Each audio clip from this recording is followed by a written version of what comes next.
I don't know if that'll pick up. But either way, we're recording. We're in. We've got the ambiance going.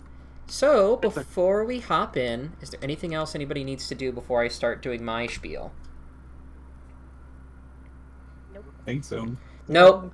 All right. Hey, first thing, gamers, Pog champs, young and old. We need to decide. So I'm unless anybody has like a person that they're gonna be dropping in at me like soon within like the next couple days. I'm gonna throw up a Roll20 ad for hey, fill a spot in our campaign. So is anybody trying to get anybody before I do that? No, not me. Tried, but I failed. Tried and failed. Not trying. Going once, going twice. Anybody else? Sold. Okay. All right. I will put an ad up on Roll20, and we'll probably, hopefully, by next session, have a new person. And if they suck, we can kick them to the curb. If not, then they're here to stay. I might, at some point throughout the week, do like a, while I'm helping them make their character and filling them in on the world, I'll do like a meet this person, thing, where I'll have them here and here, and you can hop in and meet them, just as I have. So we'll see how that goes. Who knows? It might take a couple tries before we find somebody that's chill, but I'm hoping that the process I used, I found you lot, and you guys are all pretty good, and even Z was good, so Right? everybody I found was good, so I'm thinking that I'm just going to use that same process again, get another good person, drop them in, and we're going to be set to go. That is set. I feel like I'm forgetting something. Oh, hey, my Feywild people.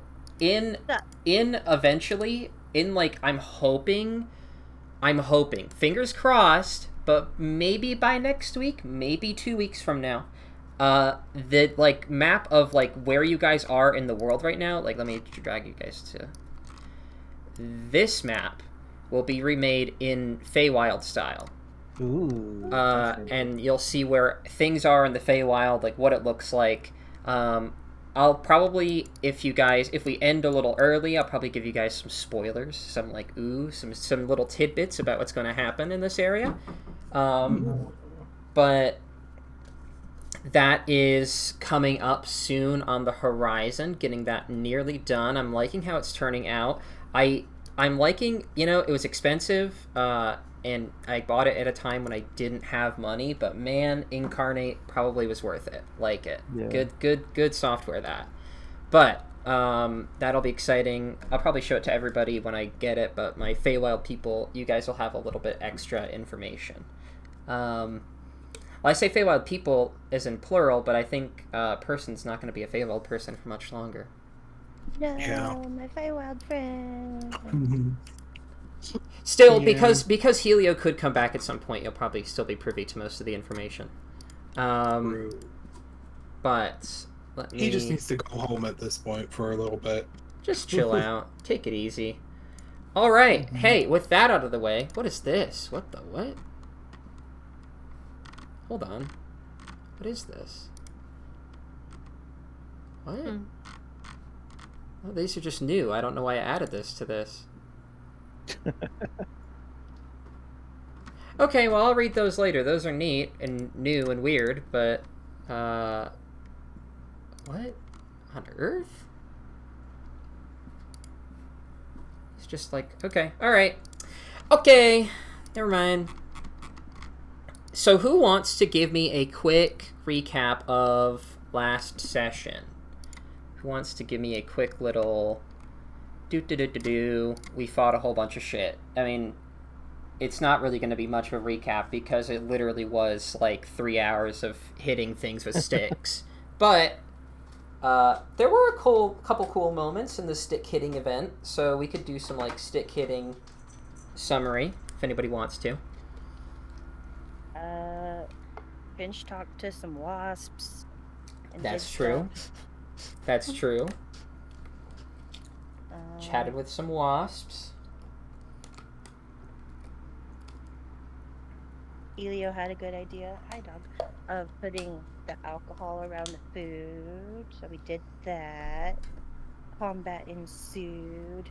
Everybody, kind of. We hung out for a while before there was really any big stuff, but Helio noticed some weird stuff was going on with liver loss. Haven't really touched on that a whole lot. Helio did some really awesome lightning bolt stuff, and Finch did some awesome firebolt stuff. Alara did some really cool stuff, but then she started not doing really cool stuff. Thunderblade, Captain Thunderblade came in for some reason and just was like kicking butt. Who? Who the hell's Captain Thunderblade? Was it Thunderblade? What's his name? Storm, whatever. Stormblade, I think. Stormblade. Let me pull up his. I actually don't remember it. I think it's Stormblade, but I'll have to. Storm something. Stormblade's The drunk orc dude. That's not the He right suddenly document. appeared like breaking down the door and was just like ah, and his like group did really well, like they killed an entire like hill giant.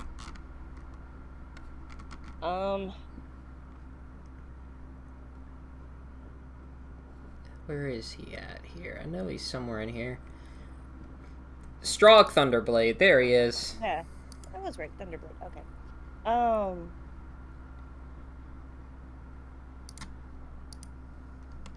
Vesper was feeling some sort of weird power, but wasn't really controlling it very well.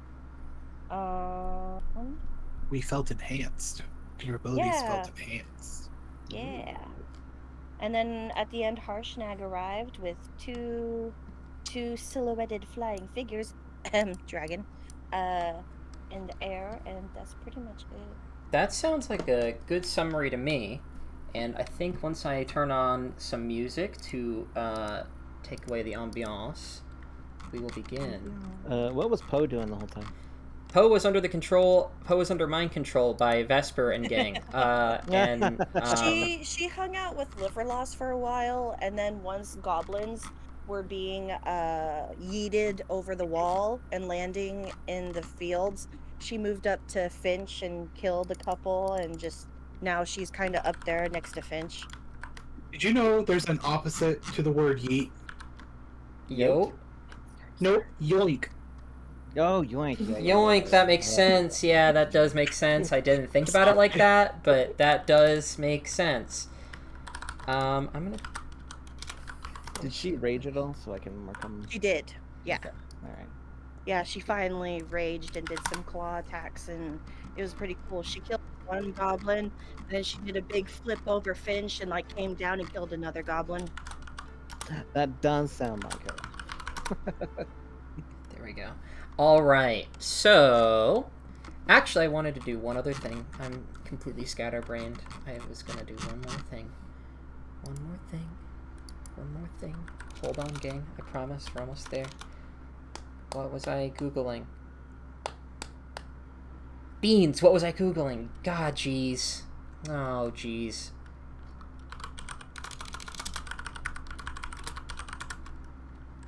Kill your party.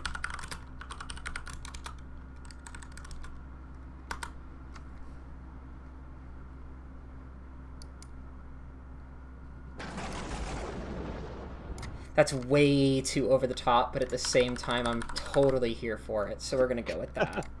Alright. So... Yes, towards the end of last session, Harshnag appeared, and I'm gonna, just so that Shady can kind of get the full introduction, I'm gonna kind of redo it here. Just like, you know how like sometimes when like a show ends like on a cliffhanger, you know, like they redo the past like minute of the show on the next episode to kind of like catch everybody back up. I'm gonna do that. So just to fill you in, essentially, it could go either way right now. Like if you were doing like a top-down like helicopter traffic cam view of this battle, it could go either way. It's like the down here, this side, you know, the southern side is looking pretty good. It's got a strong defense over here going, kind of pushing these guys back. But the giants are definitely breaking through in the middle here. In the middle section, they're breaking through. And even towards the north, they're kind of struggling a little bit. And it was at this moment when, as things are kind of like looking a little bit iffy, like 50-50, who's going to win, cresting the hills, maybe a couple miles outside of the town. Everybody can see it, like the town's kind of up on a hill, but it's surrounded by kind of like a small valley. And then like there's, like another ring of hills that kind of surrounds it. Standing up on a hill to the eastern side is Harshnag, against sort of like a dark kind of gloomy night sky, and two silhouetted flying figures kind of circling over top as though they're kind of like these vultures, like, birds of prey getting ready to descend and cause some serious trouble for whatever's going to be in their way. And I'm going to replay 2 sound effects. Well, I'm going to play 1 sound effect. Really want to make sure that both of them play at the same time, which would be cool in Epic, but I don't think it will do that. Let me get the other sound effect ready so that way I can... Ba-ba-ba-ba. Where is it? Just so I have it ready. Man, so anticlimactic when you don't have the sound effects ready. So anticlimactic. Here it is. Perfect. Alright. So, as they crest the hill, like sort of like you'll hear like the crackling of... Will it play? Oh, wait. Give it a second. You'll hear the crackling of lightning and thunder, like the sky will kind of light up. Okay. And following that, you'll hear another another very loud, ominous war horn go off. This is badass. It is. Thank you. I tried my best. I had that planned. And with that, that's where we'll pick up with that happening, and we'll leave the thunder ambiance to kind of fill us in here.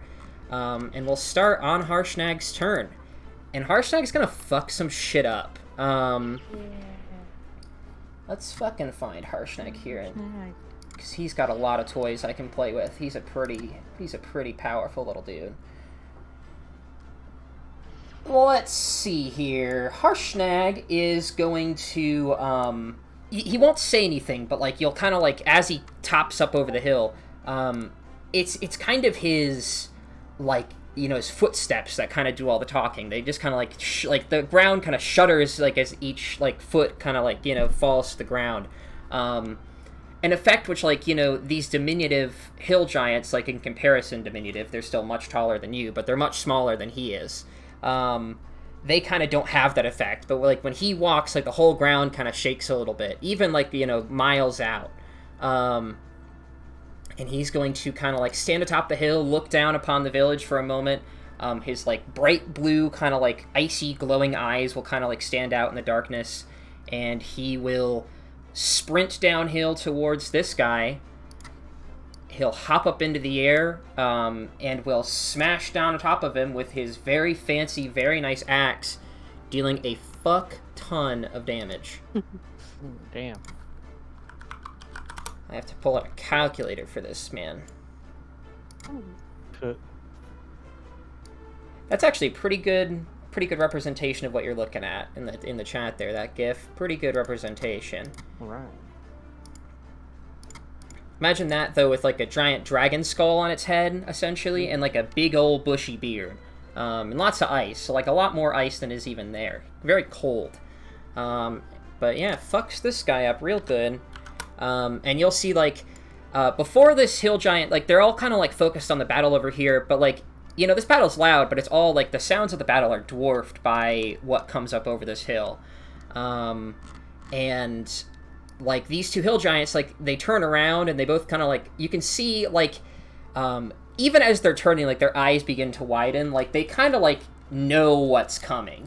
And they turn around and you hear, a shriek that does not sound like it would come out of a giant, but it did nonetheless, And then it's like way too late. It tries to like put its hands up, like a rock or something to keep itself safe, but it is no use. Harshnag's axe is way sharper than, or is like way more strong than flesh, and he managed to just like slice straight through his hand, no problem.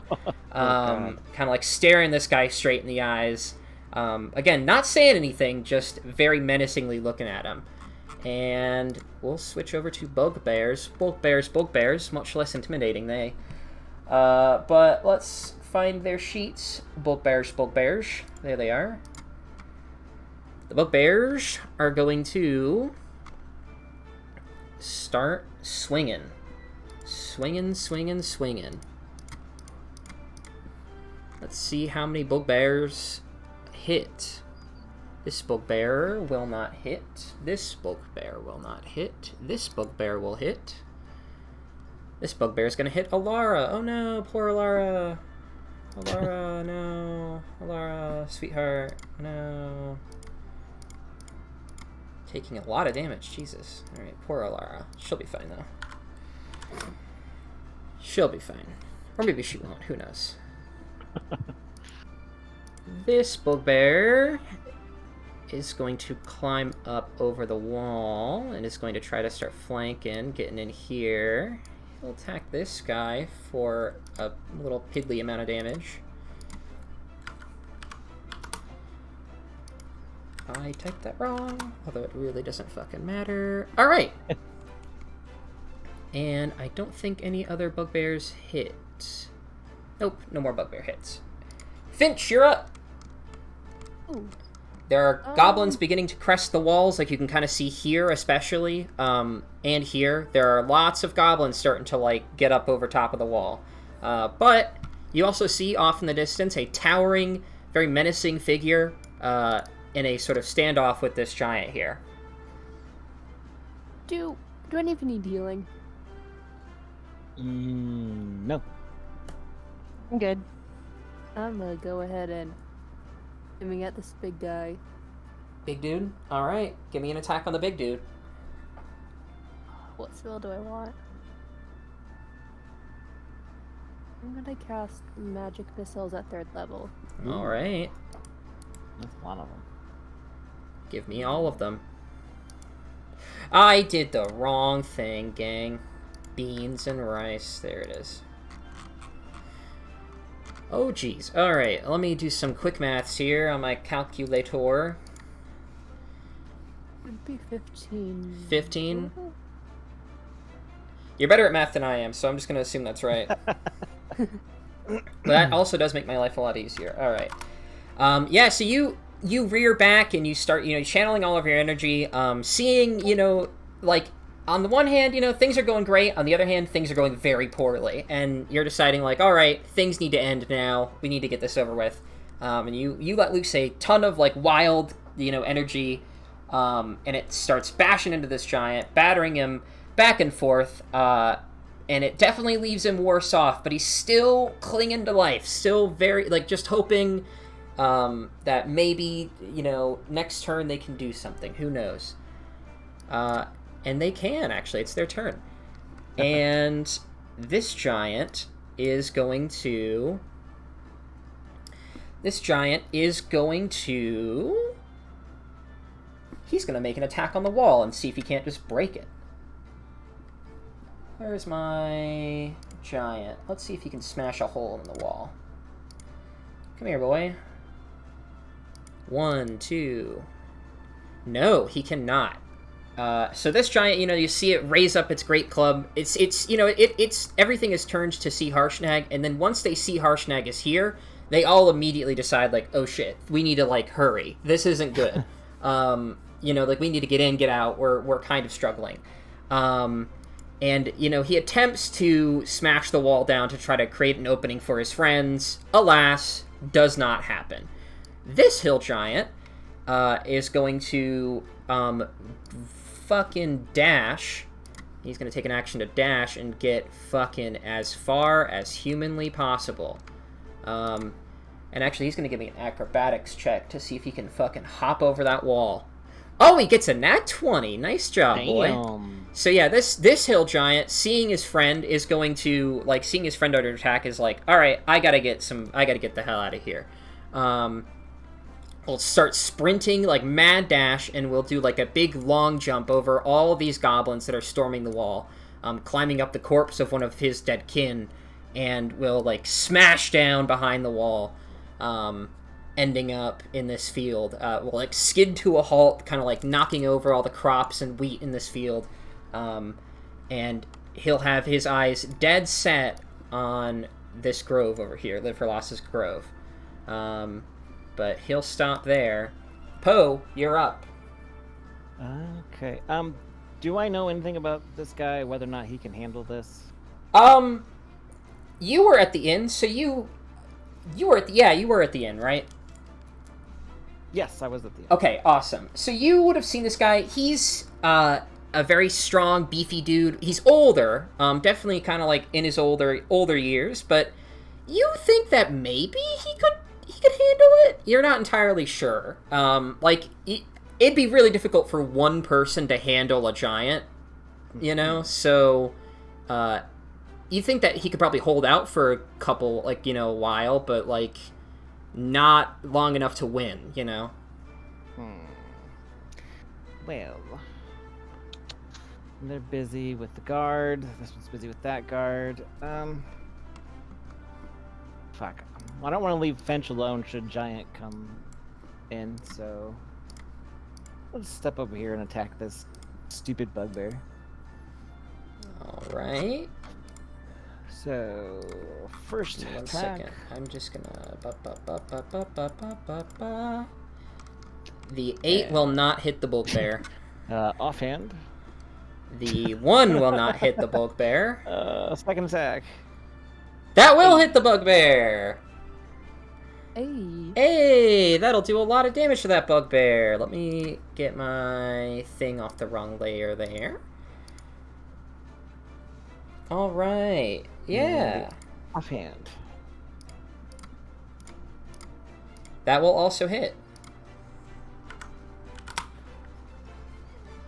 And then that will leave this bugbear looking pretty beat up.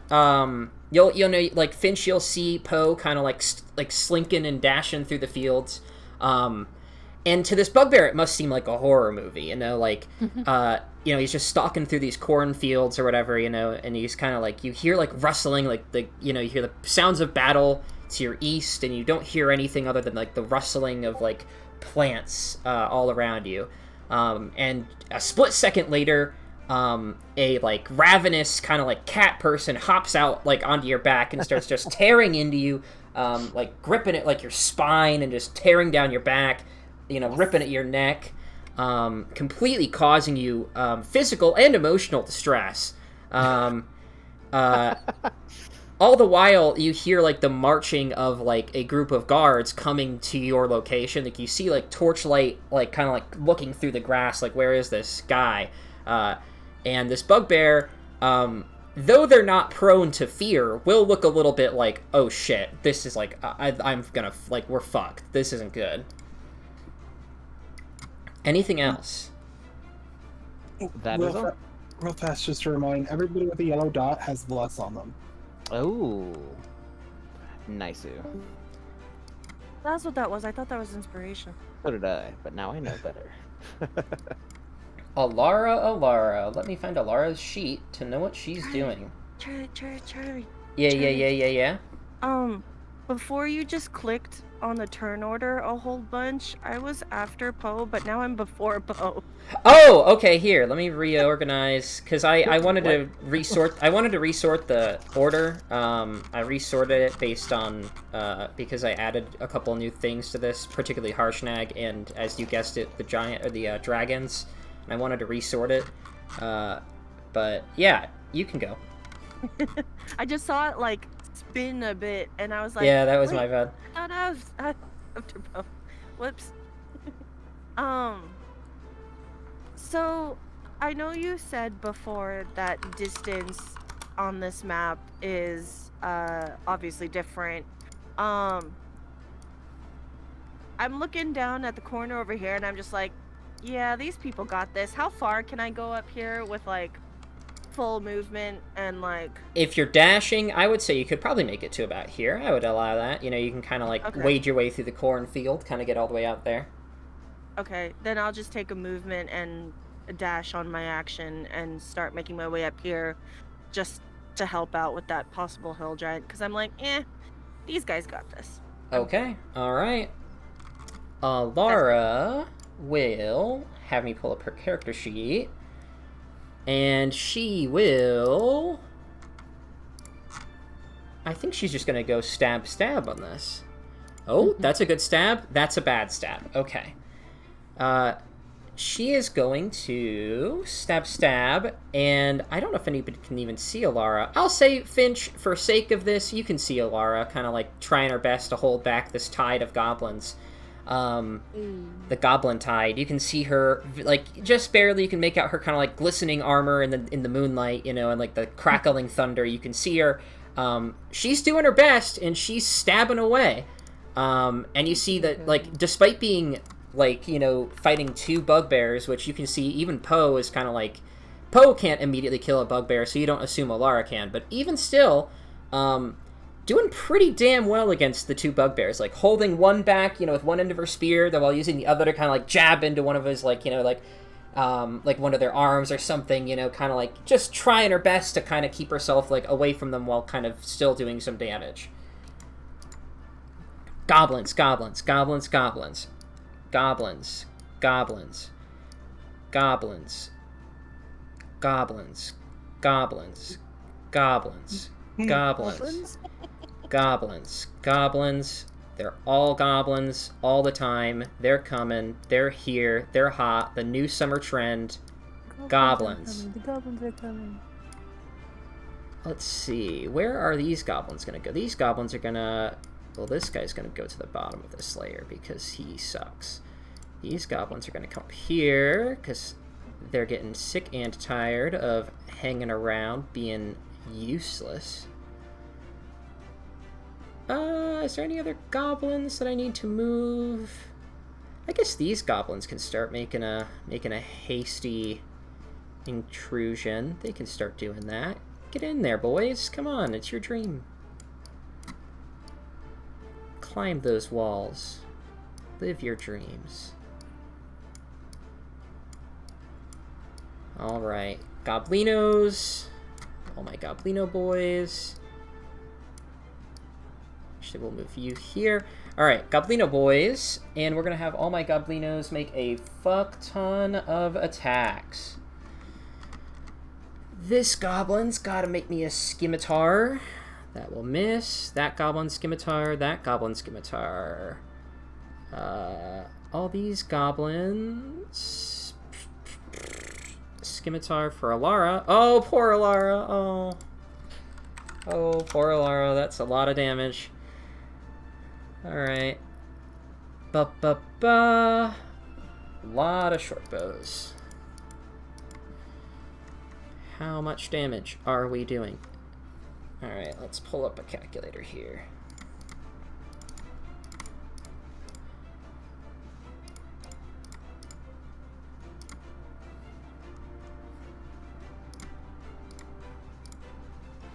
That won't hit, and that won't hit. Alright.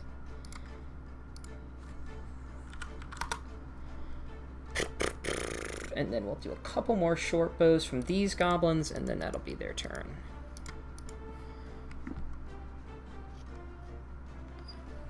Man, incredible accuracy on these guys, I'll tell you that much. So that will kill this guard group here. And then, that's fucking, I gotta do math for that, because I actually can't do that in my head.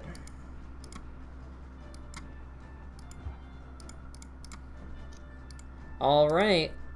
You will see, not that much. There we go. So, you know, in the night, you'll see kind of like, you know, the goblins will all kind of rally their, collective confidence, which, you know, alone, goblins, not very confident. But when there's, you know, like 90 plus of them running around causing problems, they're pretty confident. And you'll kind of hear like smaller war horns kind of go off, and that will kind of like indicate different signals for the goblins. And you'll hear like short bows, like launching around, and a lot of people will die. You'll see Alara will take like a pretty nasty stab to the back as this goblin kind of runs by trying to climb the walls. And you'll see down here that these guards particularly just get pelted with arrows, like nonstop. Pretty nasty, not good. Miros, on the other hand, our friend, is going to join the battle when I can find Miros' sheet. Here he is. I'll say Vesper and Finch, you see Miros kind of like, you'll see his head kind of like, he's been keeping an eye on the battle, like he'll be like watching it from like a balcony of his tavern, kind of just watching things transpire. But when this giant, crests the wall and lands, like essentially in his backyard, he like, goes and he grabs a big ol' club, like a massive hunk of wood.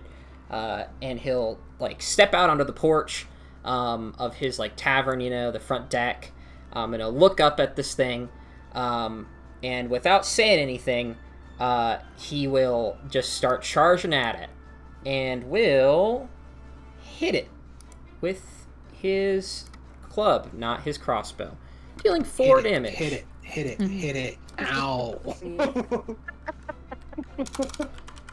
Sorry. There we go. She's not doing anything. Helio, you're up. Okay. Helio is going to make a beeline this way and fly over these people. All right. Oops. I didn't mean to. Yeah, he's going to be flying over. I'm underneath them now. Okay. Okay. I'm going to be flying over them. Here, wait. Let me see if... No, that still doesn't work. Let me try sending this guy back. What about now? No, that still doesn't work. All right, keep going. He's going to let loose a purple necrotic bolt this direction and try and take out as many as he can. All right. Give me that damage roll. It's a dex save for so many of them. Okay.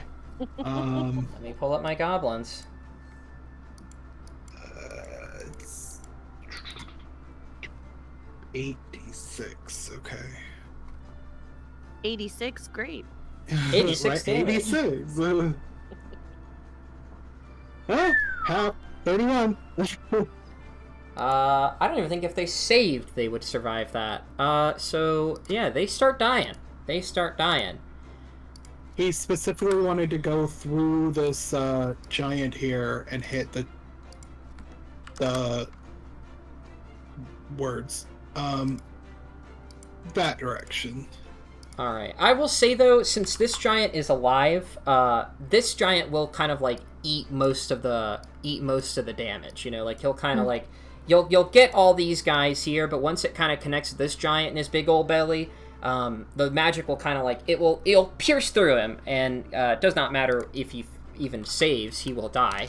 But it will like pierce through his big old belly. You'll kind of see like the flab kind of ripple for a second as like a big old hole is like torn through him. And he'll tumble to the ground as goblins are climbing up his back here. He'll tumble and fall onto the wall, leaving a lot of goblins like looking like, oh no, there's a lot of death that just happened in front of me. Purple lightning just... He was looking tired. All right. And I will say that it's at this point when, so last session I mentioned this kind of like surge of energy. You begin to feel like when you cast this spell, and afterwards especially, your hands begin to sort of like crackle with like the power of like electricity and kind of like magic. You're not entirely sure what this power is or where it's coming from, but like your hands, like when you touch something, it's like static electricity. Like it shocks you and like the person you're touching.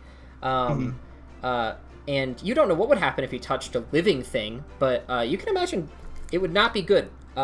Maybe for either of you.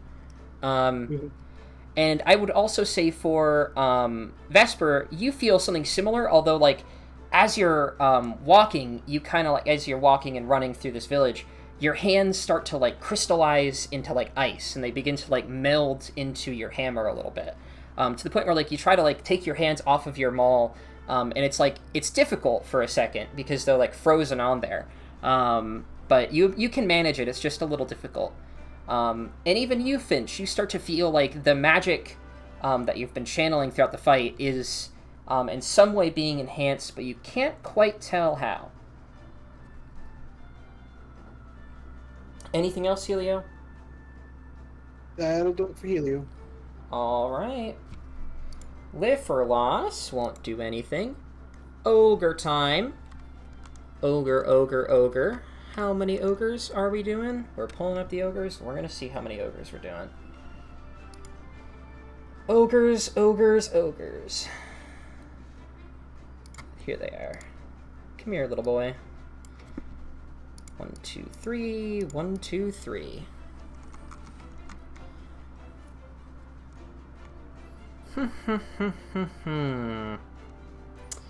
Hey, Finch.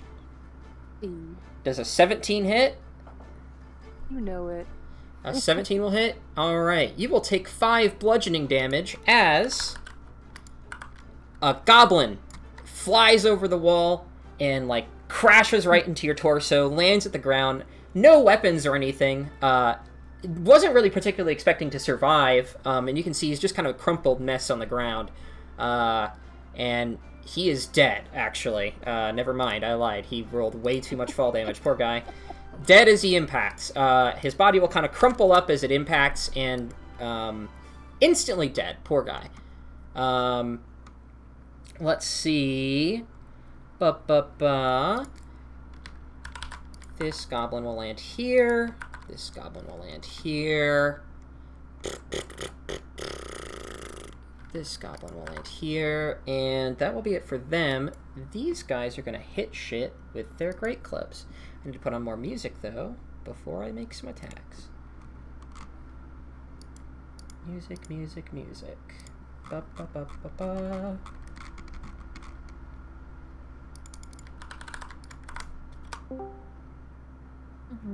There we go. All right. Where is my ogres? There they are again. Okay. This ogre and this ogre. They'll both deal a lot of damage. Alright.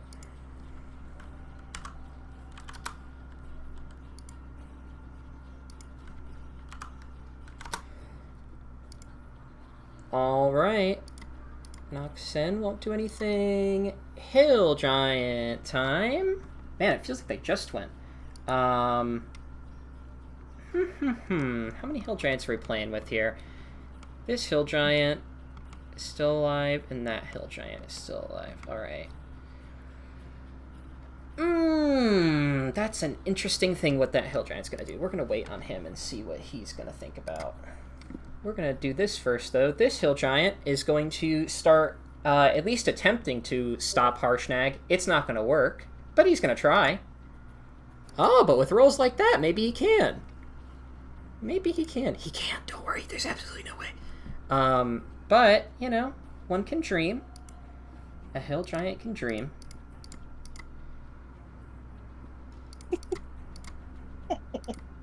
Sorry.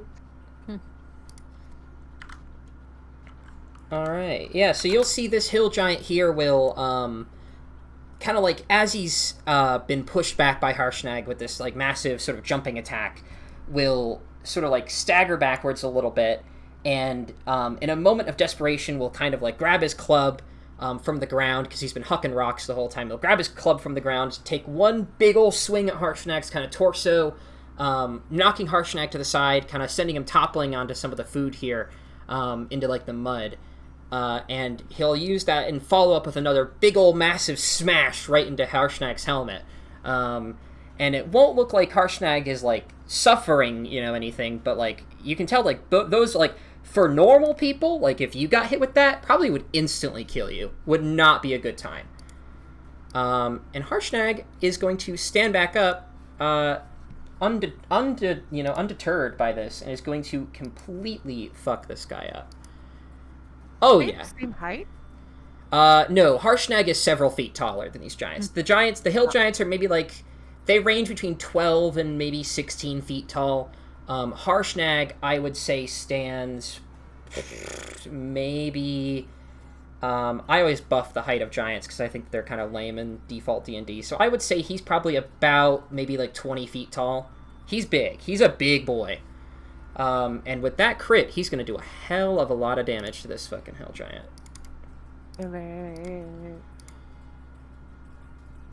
Will he kill this hill giant in 2 turns? He might actually. No, he won't, but I'll leave it on 9 health.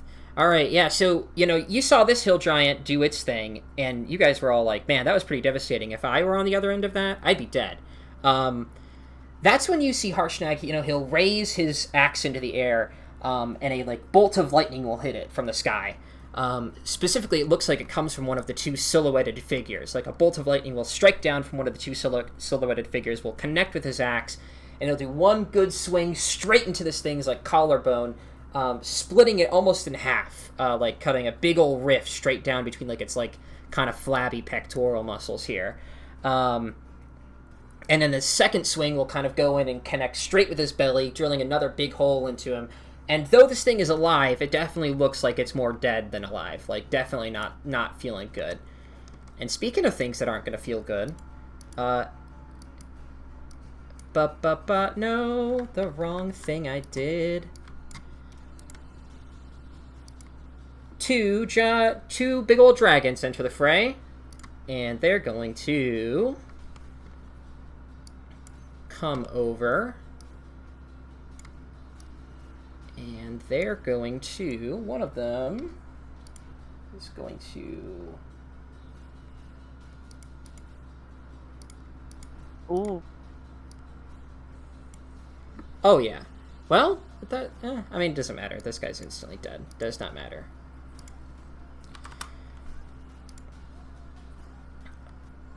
Doink. That guy's dead. Move over here. This guy is going to come over here. Let me pull them back up. Where is my breath weapon at? Doink. Alright. Who is making me a dexterity save? Lots of goblins and this ogre are making me dex saves.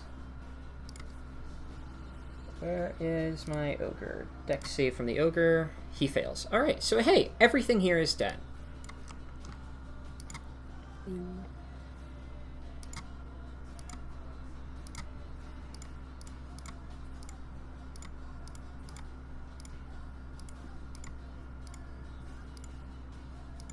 Ba-ba-ba-bum.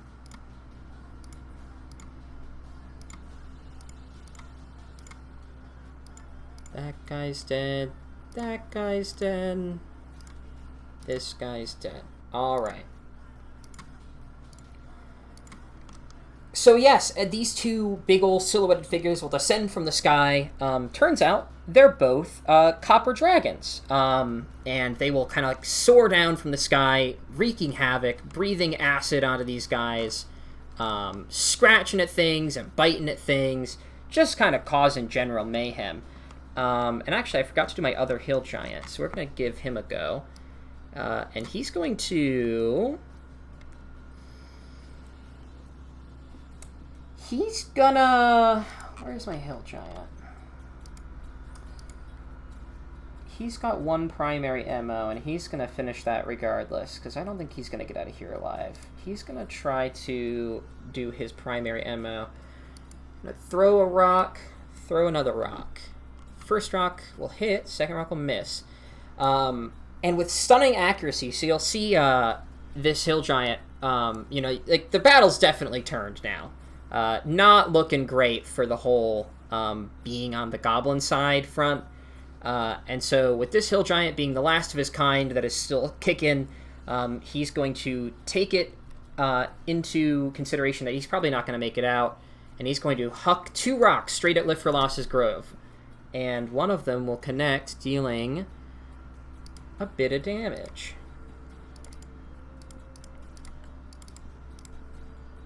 Alright. But things will stand strong. The dragons are done. Bugbears, bugbears, bugbears. I like the way you say bugbears. Oh, thank you. Where are my bugbears? Come here, bugbears. Where are you, bugbear? 1, 2, 3. Do any of those hit? Yes, one of them hits. And I think that's enough to kill this guy. No, it isn't. Still alive. Would you look at that?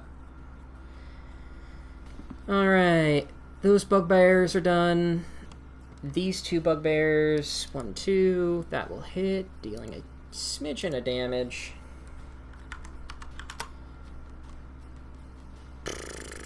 Any more bugbears that I'm missing? Nope, I don't think so. Finch, you're up. So, wait, so all the goblins are down, or? A lot of goblins are down, but there's still some of them that are kicking, screaming, fighting. All bonus action healing word Allura. Alright, give me that heal. Actually, the bugbears need to attack her. I forgot about that. But they both miss, so she's good. Oh, only 6. Well, it's better than what she had. Pretty sure healing word is a bonus action, which means I can still cast Firebolt. What are you casting on a goblin? Yeah. I think that'll hit a goblin. Let me double check. Which goblin are you casting it at? Whichever one's closest to me, so this guy. That guy? You will hit him. Hey. And that will kill it. Dead goblin. And do I get, does damage increase? Wait. Never mind.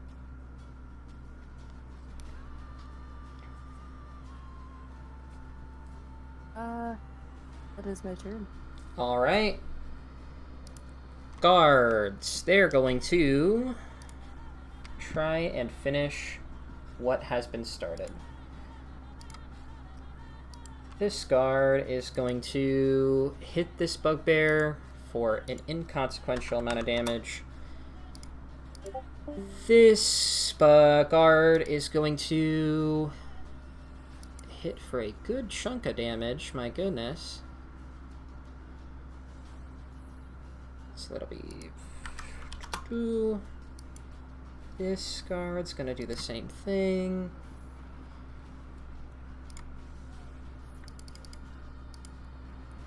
If I could actually do math, that'd be cool.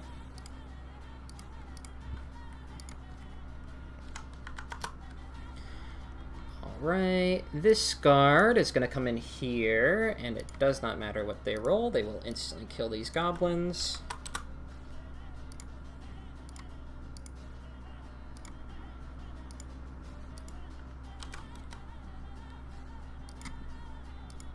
These 2 goblins are dead. These goblins, actually...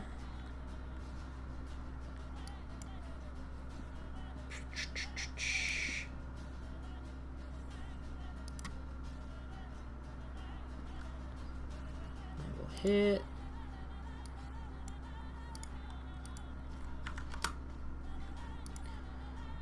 That will miss. And that will hit. Alright. Alright. Things are looking good. Things are looking good. Not gonna lie.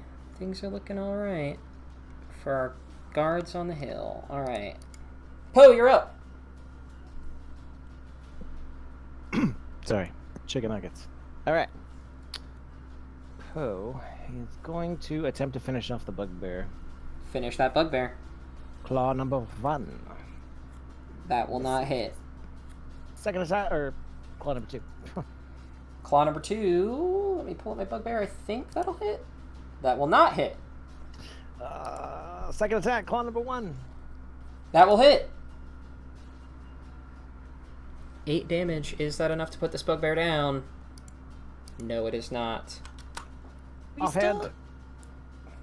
That will hit. Blood. And that will kill it.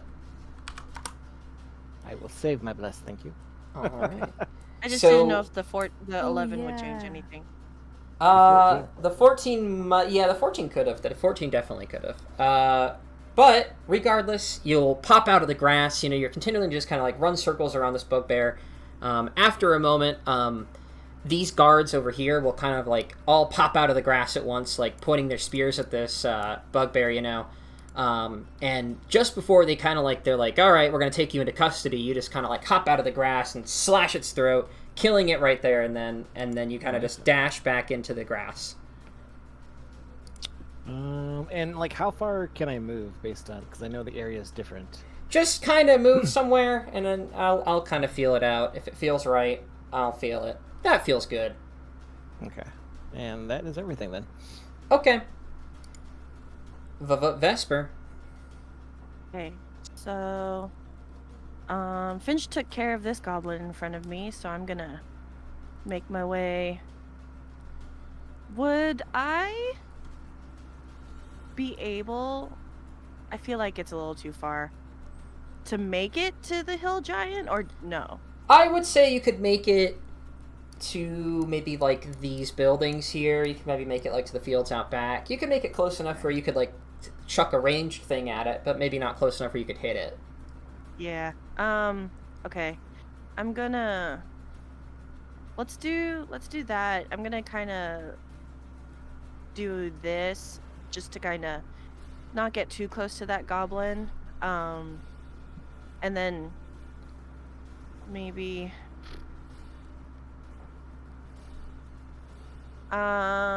is it close enough for me to hex it? Can I hex it? Yeah, go for it. Okay. I'm gonna bonus action hex that hill giant. And I'm just gonna try and do a couple Eldritch blasts at it and hopefully do a better job than last time. Give me those blasts. Yeah, gonna try to do that whole like Tai Chi thing where you put your hands up when you take a breath and just like try to push all that out towards the hill giant. All right, I'm ready for it. There's one, so that's a 14. That will hit. So, aw, you're a little baby. That's okay. I get hex damage for that anyway. 3, so 4 for that one. All right. And then the second one. That will also hit. Man. Oh, these damage rolls, man. Are you attacking? Yeah, get- but it's the damage roll. Oh. Yeah. Ooh. I know. Well, yeah, the problem is still that you're kind of like, you've got all this power kind of coursing through your veins, and it's so overwhelming that, like, even though you have all this power, you're kind of, like, struggling to channel it into anything meaningful, and you're kind of more just, like a very powerful kind of, like, magical aura, surrounds you, and, again, like, it kind of, like, either like freezes things when you touch them, or like the grass around you kind of like has like ice crystals form on it, or like plants around you will die and shrivel up, only to sort of like come back to life as you leave. But still, like, you can't focus that energy into something very meaningful. So you do manage to chuck a bit of energy at this guy, but it's just not a lot. This girl, Alara, will have me find her sheet somewhere buried within this mess. Where are you? Come on out. No need to be shy. There she is. She's gonna finish this bugbear, which she won't do with the first attack, and she won't do with the second attack. All right. Well, but she will do a lot of damage to that bugbear. And the bugbear nearly dead. She's trying her best. She's trying. Good job, Alara, for trying. Participation award is still an award.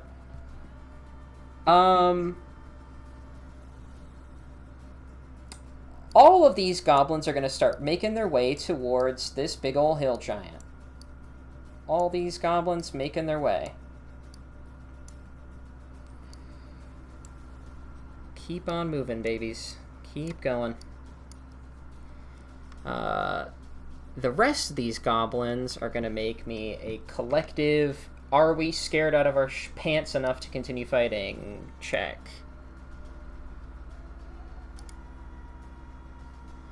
Let's see. How are they feeling? Alright, now, these goblins are going to start booking it. Which I guess isn't actually that many goblins, but they're going to start booking it. You'll see, like, you know, they're calling it off. It's over, you know. There's dragons attacking. There's this big old scary guy with an axe. It's time to get out. Like, you know, if we were going to take this village, it would have happened by now. Now there's reinforcements. Time to leave. They're going to start taking off. Something tells me they're not going to last very long, but who knows? The rest of these guys, since they're trapped inside, I guess are just gonna try to fight for their lives here. Fight for their lives, see if they can do anything. Alright. That won't do anything. Alright, Poe, you're taking 2 attacks. Does a 22 hit? Yes. You will take 4 slashing damage from this goblin over here. Okay. And then does an 18 hit? Yes, it does. All right. This goblin, as you're kind of like fighting amongst the field, this goblin will kind of like hop out and surprise you, and will kind of like give you a nice poke in the back with kind of like just a sharp stick, dealing 3 slashing damage. Definitely not enough to, like, you know, cause any serious damage, but, you know, it's something. It pissed her off. There we go. All right, Miros is going to attempt to fight back.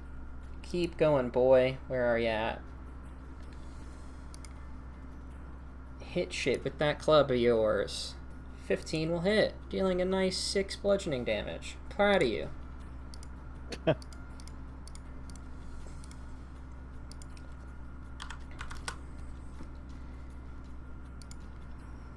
Young will just kind of stand around. She's just kind of keeping an eye on Lifferloss. Helio. Who was it that chucked stuff at Lifferloss? This big ol' hill giant. Helio will cast Necrotic Shatter on its head. Give me a Necrotic Shatter. I think it's a con save. Alright, it will make this con save. Alright, so... What is it to beat? It must beat... Where is my thing? It must beat a 15. It fails. Okay.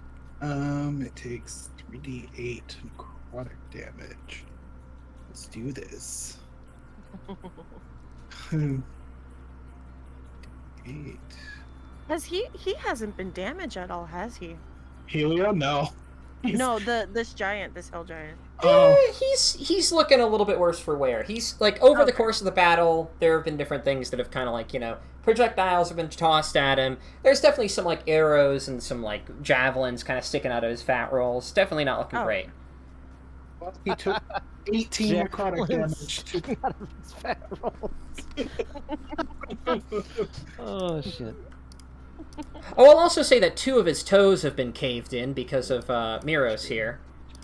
So, you know, definitely not looking great. And after that, Helio, you're a much, like, you're channeling this energy a little bit better than Vesper is. You'll kind of, like, focus for a moment, and you'll kind of, like, point towards this hill giant, and you'll see, everybody will see kind of, like, his belly will kind of, like, begin, like, a black sort of, like, pulsating vein-like structure will kind of, like, cover his belly. And it will begin to, like, shrivel in on itself, and will begin to sort of, like, drain the fat from this giant, leaving it kind of, like, skinny and kind of, like, leaf-like in a sense, and it will kind of, like, all, like, release in a big burst of, like, necrotic energy, leaving this giant much worse for wear. Not feeling too good. Liposuction. Liposuction. Lifferloss. Ogres. They're going to also make me a slightly better check to see if they stay without running away. You have disadvantage on this check, my friend. And you will fail. Alright. The ogres will stay. This ogre in particular is going to say, "Where are you going?" And we'll grab 2 of these goblins, and we'll toss them over the wall. Running is for the weak, and they will land over behind the wall. Hey, Finch! Hey. Does a 21 hit? Yeah. Alright, you will take 4 bludgeoning damage as a goblin collides into your head and lands kind of at your feet. Perfect. And you can see, like, you've seen it a lot now, but you see just, like, the sheer look of absolute terror in this thing's eyes. Like, it does not want to be here. It was trying to run, like, this isn't fair. It just, it just wants to leave. Yeah, not having a super great time with that. Wasn't even supposed to be here. This is my last day before retirement. I didn't want to be here, guys. Come on. Just wanted attention. Ogres, let's see. They're all gonna start throwing other shit. Blah, blah, blah, blah, blah. That will miss. That will hit, killing this final guard here. Oh, that's what I'm really excited for. After the session, I'm gonna be able to tell you guys the, like, death toll of this battle. I was talking about that last session. I'll have, like, a proper, since I have, like, all this calculated out correctly, there'll be a proper death toll on this battle, which will be fun. Proper death toll, which I kind of like. I like the ability to say, like, hey, you guys fought a battle where, like, 200 people died, It'd be kind of fun. Yeah, sure. This guy will die.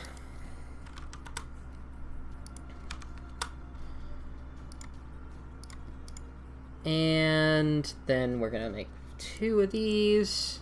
That'll hit. Dealing a good chunk of damage there. Alright. Oxen, we'll just kind of hang out. Hill Giant time. Hill Giant time. Hill Giant is going to throw 2 goblins at Lifferloss's Grove. Will this goblin hit? That goblin might actually hit. That goblin might do it. Let me see. Liverloss he has stats? He does have stats. What? Lifferloss has stats. Lifferloss does have stats, and he will take some damage there. No.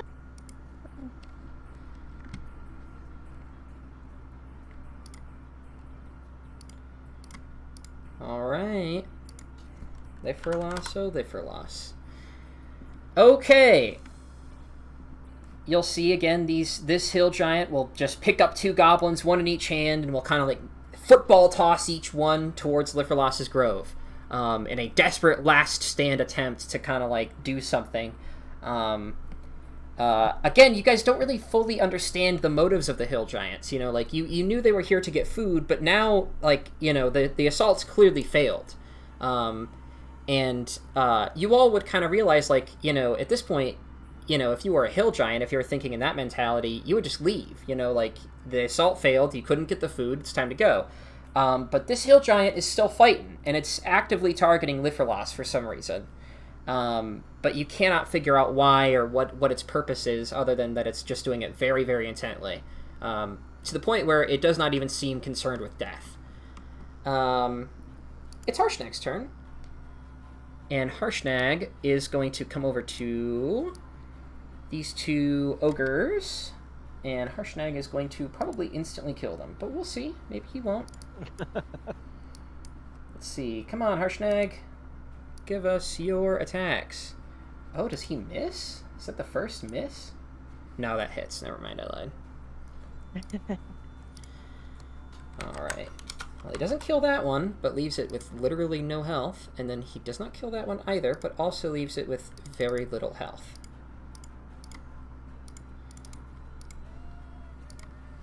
There we go. Alright. Yeah, so Harshnag, on the other side of the wall, I mean, now it's just a slaughter. Like, now, before it was kind of like a desperate fight to the death, like, who's gonna win, who's gonna lose. But now, with all the chaos and, like, with tons of death happening everywhere, Most of this is just like slaughtering of goblins and ogres. Like there is not much room in the way of like surviving. There is no prisoners being taken. Everybody's fighting to the last, and it just so happens that the ogres are the ones that are going to die.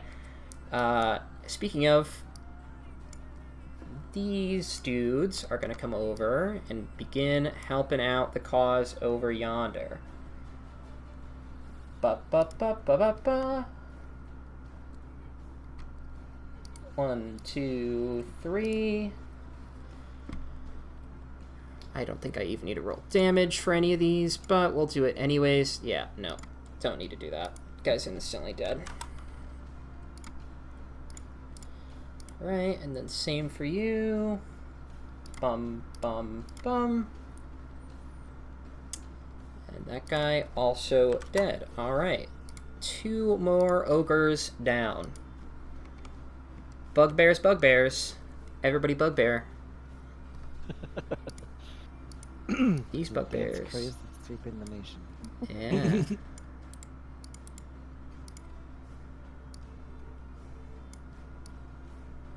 Bugbears are gonna start crossing the walls, getting in dirty there. Come on, boys. These 2 bugbears are gonna see if they can't do anything to Alara. If I can find the bugbears in this mess of character sheets. 1, 2. Oh, that'll hit Alara. Will Alara go down? No, she won't. Alara's just fine. Hanging on. Hanging in there. Keep going, Alara. And then these 2 bugbears are going to make 2 more attacks. Dealing a good chunk of damage to this guy, but otherwise being ineffectual. Alright. Alright. Finch, you're up. Hey. The goblins around me look terrified, right? Oh yeah, they're not looking happy. None of them want to be here. I'm just gonna turn a little quickly and say, "Oh, just hide behind me." Then I'm gonna face the remaining ogre and shoot him. Okay. Make a persuasion or intimidation check, depending on what you want to do to these boys. Okay. Natural 20 for a 31. They will both, they were both hurled over the wall. They both don't have super great weapons, but they'll both kind of like look up at you, and in the right light, like the moonlight and, with like the lightning going, and it's just kind of like, it's weird. They can't really make out everything. You kind of look like, like a goblin god of some kind, of some description. And I don't know any of the goblin pantheon, but you look like whatever ones there are. And they both kind of come to the conclusion that, like, oh, this is a protector god. We're going to stay behind them, and they'll help us. They'll both get behind you, and will both use their short bows to attack whatever target you're attacking. Fuck yeah, I'm gonna attack the big boy with a firebolt. Alright, give me a firebolt. Oh shit. Man. That's another natural 20. Give me that damage. Didn't you get another natural 20 on the firebolt last session too? beans. Nice. Wait, did it? No, I got like a 13. No, I think you had like a really good firebolt last session too. Oh, session. Baby. Yeah, session. Yeah, last week. And then your 2 goblin friends will both draw their short bows. They won't do anything. But, they're trying their best. But yeah, no, this hill giant, not looking great. You rear back, after telling these 2 goblins just kind of like chill, like it's over. You'll rear back, you'll let loose 1 firebolt of, like, monstrous proportion. And I would say that it's at this point also that, like, the energy that you've been feeling throughout this fight, it kind of comes to, like, a climax, and you let loose this ability, and it pretty much, like, the hill giant's not dead. Still definitely has a bit of fight left in him, but, like, covered, all his body hair up in flames. Not looking good. There's essentially, like, a giant, like, flaming, like, totem kind of standing amongst this field. And you'll see, like, there's these goblins that are kind of like climbing all over this hill giant in an attempt to help it. they'll kind of like catch on fire and drop to the ground around it, kind of like squirming and writhing around. And this field around it will also begin to sort of like catch into a small fire. Just to clarify, we are going to start a cult with these goblins, though, right? And Or are you gonna throw these goblins under the bus for killing the Castellan? Oh, that would be smart. Oh, that's such a good idea. Do it. That would be really smart, wouldn't it? You persuade them to confess. Aw.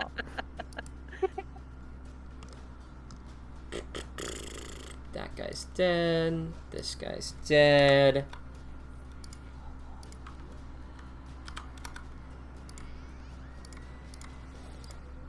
Yes, and all will be sacrificed. I mean, forgiven. I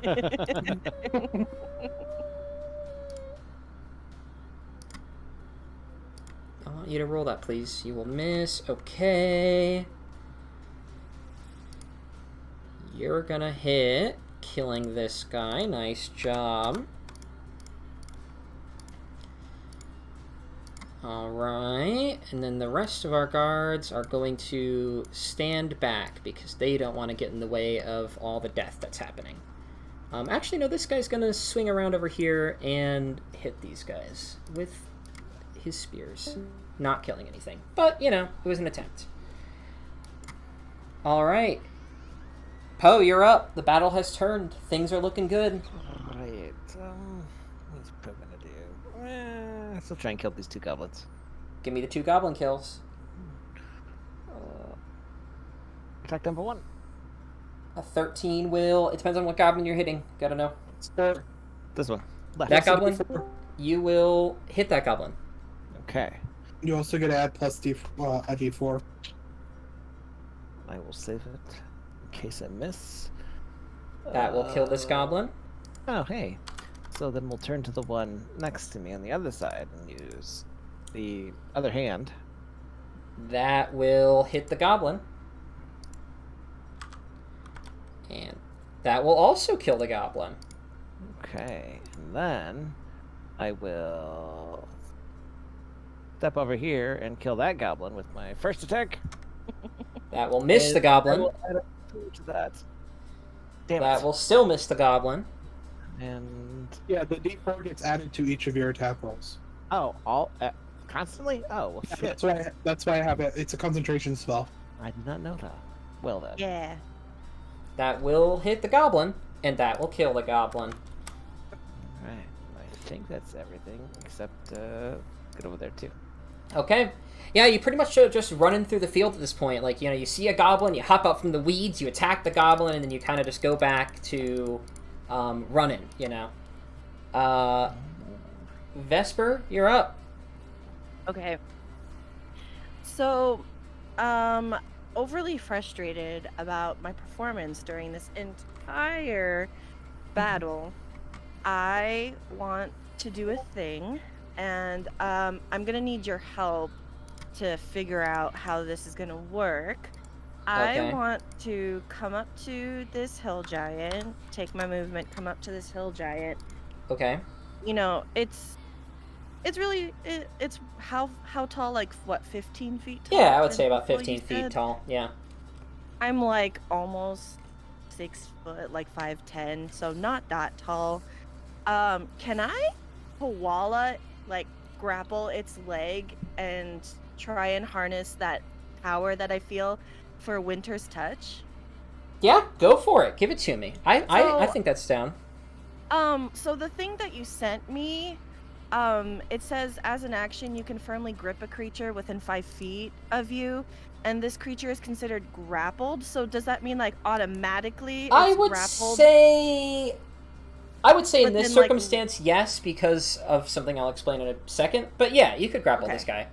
Okay, so and then it also says in here like where is it?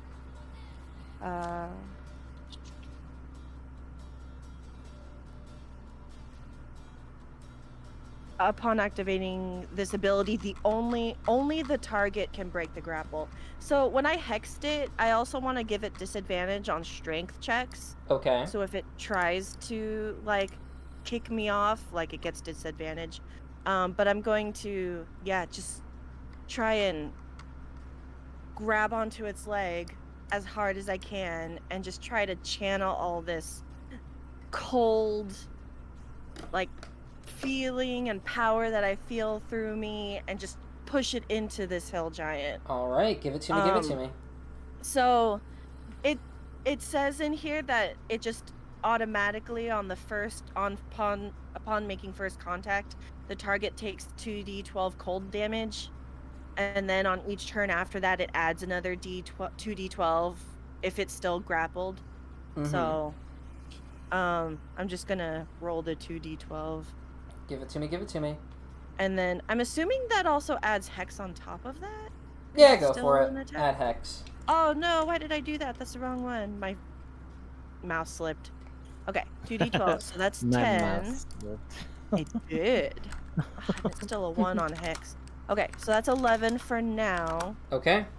And then, should it die or I retain the grapple for 3 rounds, the target is reduced to a small pile of snow and twigs. So we'll see if it Damn. dies, or I can keep holding on for 3 rounds. So this is round 1. So. All right.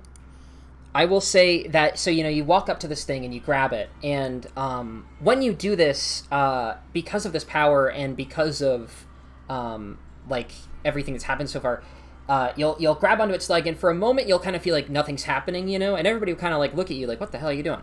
But after a second, like, you'll kind of, like, dig your, like, shoes into the ground, and you'll kind of, like, grab this thing's leg as tight as you can, kind of, like, bear hugging it, and you'll dig your feet into the ground, and you'll start to see, like,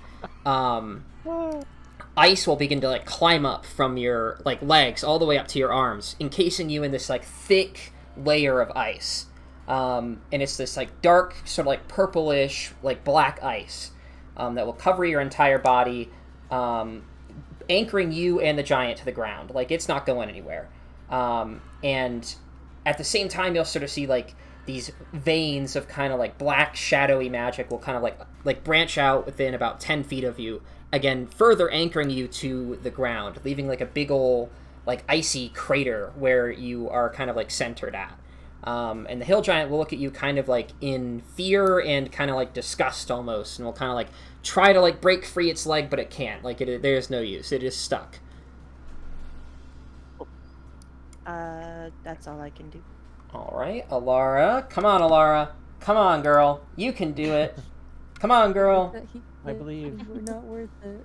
Come on, Alara. Come on. Come on. Yay! Actually, she's going to also do... Give me... What's your Bardic Inspiration, Finch? A D6. Hey! Oh my gosh. Finally. Complete legend. Alright. Alara, complete legend. Amazing job. Fucking shit up. Taking names. Alright. That's what I like Taking to ass see. and kicking names. Yes. All right. So yeah, if you're watching Alara, which I don't know if anybody can see her at this point, but I'll describe it because it's good for her. She plunges a spear into this one here, killing this bugbear. Finally, after having a long duel with it, and she can finally focus all her attention onto the other bugbear. And it's been kind of like getting cocky, it hasn't had any real attention focused on it the whole fight, so it's kind of like, very loose in its form, and it's not really doing anything. So she comes up and gives it like one good jab straight to the eye, like poking this thing's eye out real good, and then like tackling it to the ground, kind of like putting it in like a chokehold, before like ripping the spear from its eye and kind of like getting ready to deliver the finishing blow, dealing a fuck ton of damage. Good job, Alara. We knew you could do it. Goblins, goblins, goblins. Goblins, goblins, goblins. Are there any goblins that I really want to do anything right now? This goblin will do something, dealing, a bit of damage. This goblin will do something, this goblin will do something, and this goblin will do something. Only one of them will do anything, though.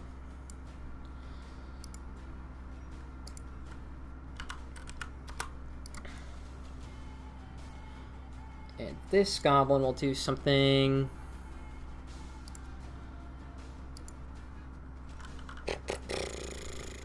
I can't do math. I hate math. Math sucks. That's close enough. Well, that's Kirsten. I'm not good at math. Oh, okay. You're on the robotics team, I just assumed. Well, I mean, I should be good at math. That's fair enough. Miros is going to... He's going to make me a check to see if he knows the hell's going on with Vesper. He's going to make me a, like... Ooh. Is everything okay going? Is everything okay? Alright, yeah, so he's not super chill with that. No pun intended, gang. Get it? There it is. It's not super chill. He's going to try unsuccessfully to, like, break this, because I would say, like, in his sort of small-town yokel mind, he thinks, like, this thing is transferring power to the big thing. Not good. Bad. We want this thing dead, therefore, get rid of the big ice thing. So it's going to try and fail to do that. Not going to work. See the Yang, not going to do anything. Helio!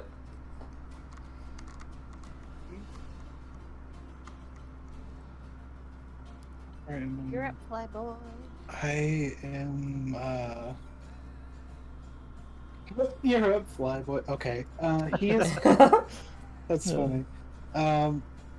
He's going to... Oh, I know what I was going to do. He was going to fly up to this goblin, too. Okay. And do a touch attack. Give it a And touch. he was going to cast Inflict Wound. And I think that's an attack, so let us... no, where is it? Wait, stop. Okay. I don't think I have Inflict Wounds, and we'll just click on it and see if it does anything. Oh, okay. That will hit. One. At first level. 17 necrotic damage. All right. Ooh. And with that, Nicely. you will, so like, Vesper, you're encased in this ice, and you're kind of basically like numb in here. You don't really feel anything. You're pretty much just like a vessel for magic. But there's a second when you feel like another force connect with this giant, and you kind of like realize that like this is your opportunity. It's gonna fuck this thing up. So together, your powers combined, a like sort of necrotic freezing energy kind of climbs up its legs, and you'll see like its veins begin to like pop out, each one rupturing and like unleashing, instead of blood, it ruptures and releases either like a black slimy ooze or snow, and it will all kind of like begin oozing out of this thing. It will start popping and like sputtering all over the place. And after a few moments, its whole body will be kind of breaking and falling apart, turning into an amalgam of like slime and stones and twigs and like snow, really just like slush and kind of dirt. Are you familiar with the term nasty? Because yeah, nasty, not good. And after a moment of disintegrating and falling apart, it will be reduced to a pile of just kind of goop that's no larger than, I would say, I don't know, maybe it's like, it's about maybe the size of like a goblin. It's like about a goblin-sized pile of goo.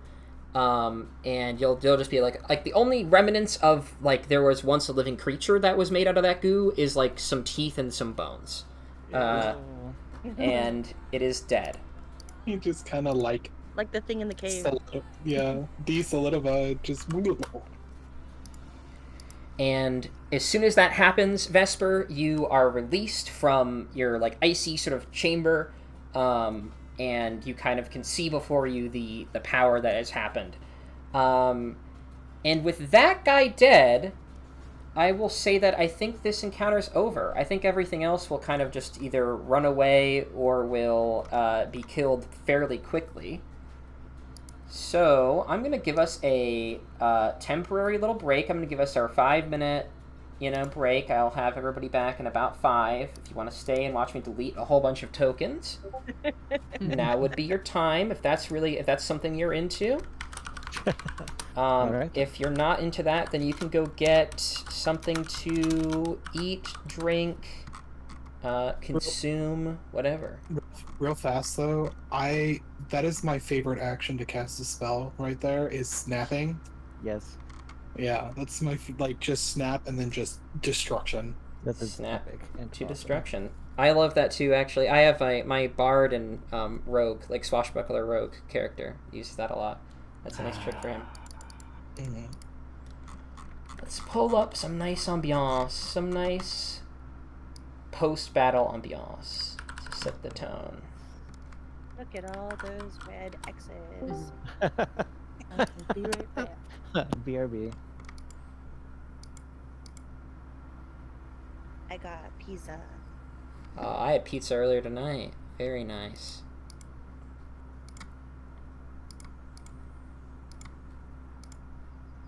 This guy will die. This guy will die.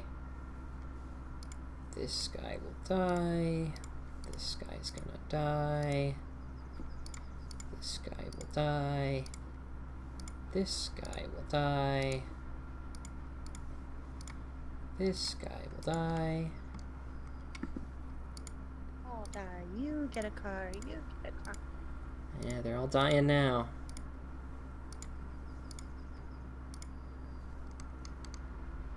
This guy will die. These guys can make it out alive, I'll say. You make it out alive. You make it out alive. You make it out alive. Alive, alive, alive, alive. Actually, I want to keep track of everything that makes it alive, just in case.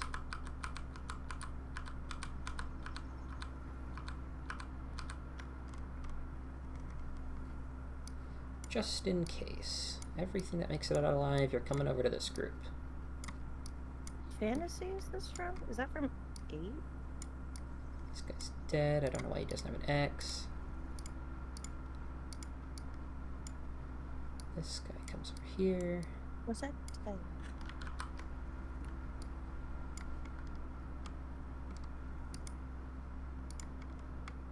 Alright, and then this guy's dead. You're dead. You're dead. You're dead. You're dead. And you're dead. Now's the fun part, kids. Now we get to determine who all died in this battle. Let me edit something really quick. No, that's 10. That's 12.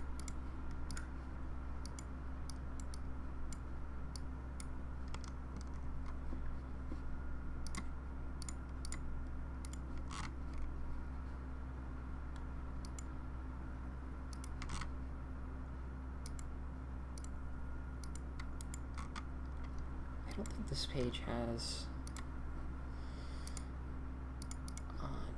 Oh, I feel like that's going to break something, but hopefully it doesn't. Let's see. Hey, is anybody still here? Yeah. Hey, can you still see everything on the map? Mm-hmm. Perfect. Okay. Alright. Good to know. Just wanted to make sure, because I changed some settings just to make sure that I could do some stuff in secret. And I just wanted to make sure that everything kind of didn't get completely busted. You're good.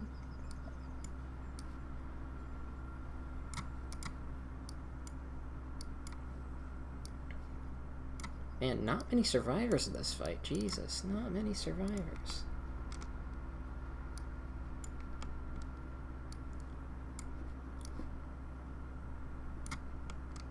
I didn't use my maul once throughout this fight. Well, there might be more opportunities.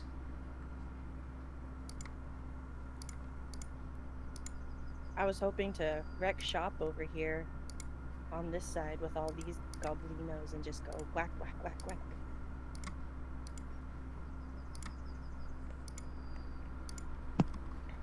and I heard what? What's happening?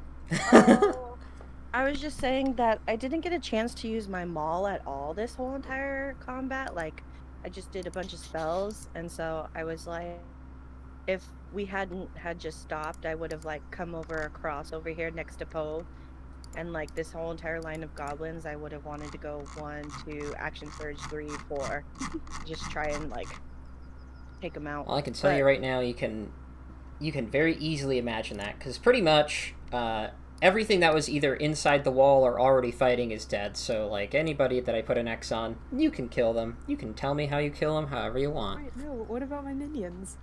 Oh, your minions! No, they're still alive. They're still alive. How many did you have? 2, 3? 2.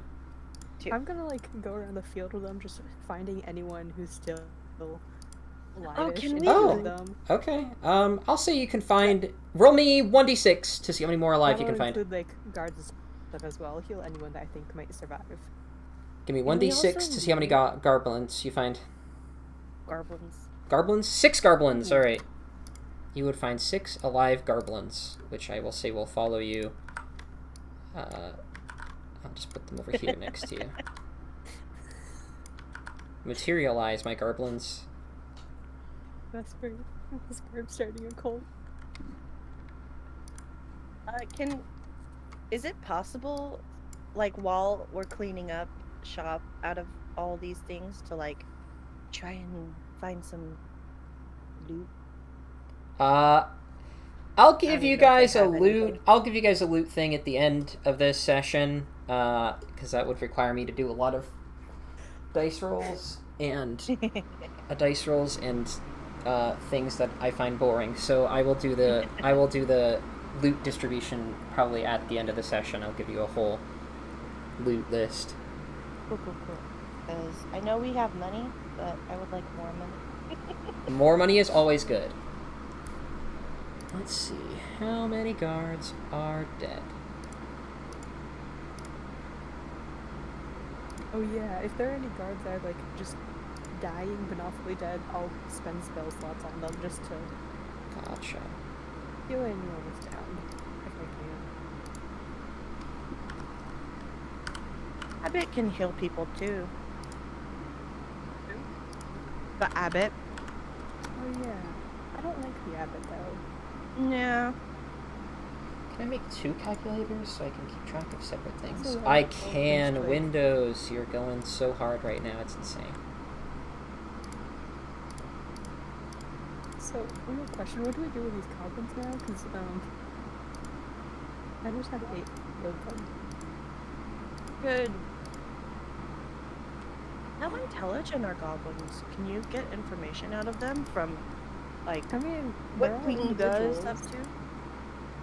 Or what the hill giants are up to? Or are you wanting to pin the Castellan death on them? Or I just want to protect them. I don't want to do them dirty like that. I can't. you could give them a mission and like send them out into the world to do stuff.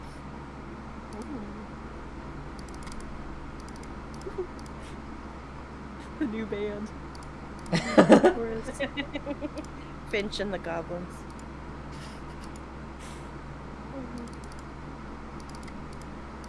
don't know, we can like give them some basic weapons and training and be like, hey, go do stuff.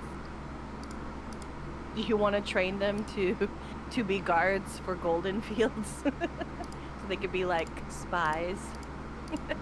Ooh. It's actually not a bad idea. Like in the future, if they're attacked by goblins, like they can, I don't know how smart they are, if they can be trained to like infiltrate those things and like help the future guards like fight off other bad things. Even then, they're probably like territorial or to some extent if they travel in groups. If we just like put one here permanently and they like develop families You'll have here. to Probably won't stay persuade away. like the like peoples to like let the goblins stay though. Yeah, I'm just gonna lie my ass off and say they turned sides when they realized what they were doing. They were under spells. Yeah. I'm just a wizard. I can use that stuff. Alright, gang. Guess how many guards died in this fight? Well, if each one is 10, then at least 10. At least 10. Alright. I'm gonna go with 2. 2 guards. I'm gonna hope for none. None? Actually, I'm gonna hope for at least one because I know Finch hates at least one. Maybe like 50? 50? Okay. Alright. That's a better guess. 50 going once, going twice? I'll say you win. It was 57 guards if my calculations are correct. Oh no. 57 Oh boys, yeah, because dead as a some doornail. of these guards are missing health, so that means Yeah, missing health some means guards that, of yeah. them. Gotcha.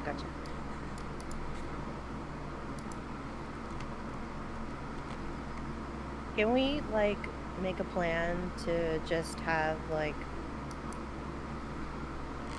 Harshnag and I guess whoever peoples to collect all these dead bodies of goblins and ogres and hill giants and just burn them on the food pile? On the food pile, oh god. I mean, like, what else are we gonna do with all these bodies? Fertilizer. That's a Fertilizer. good point.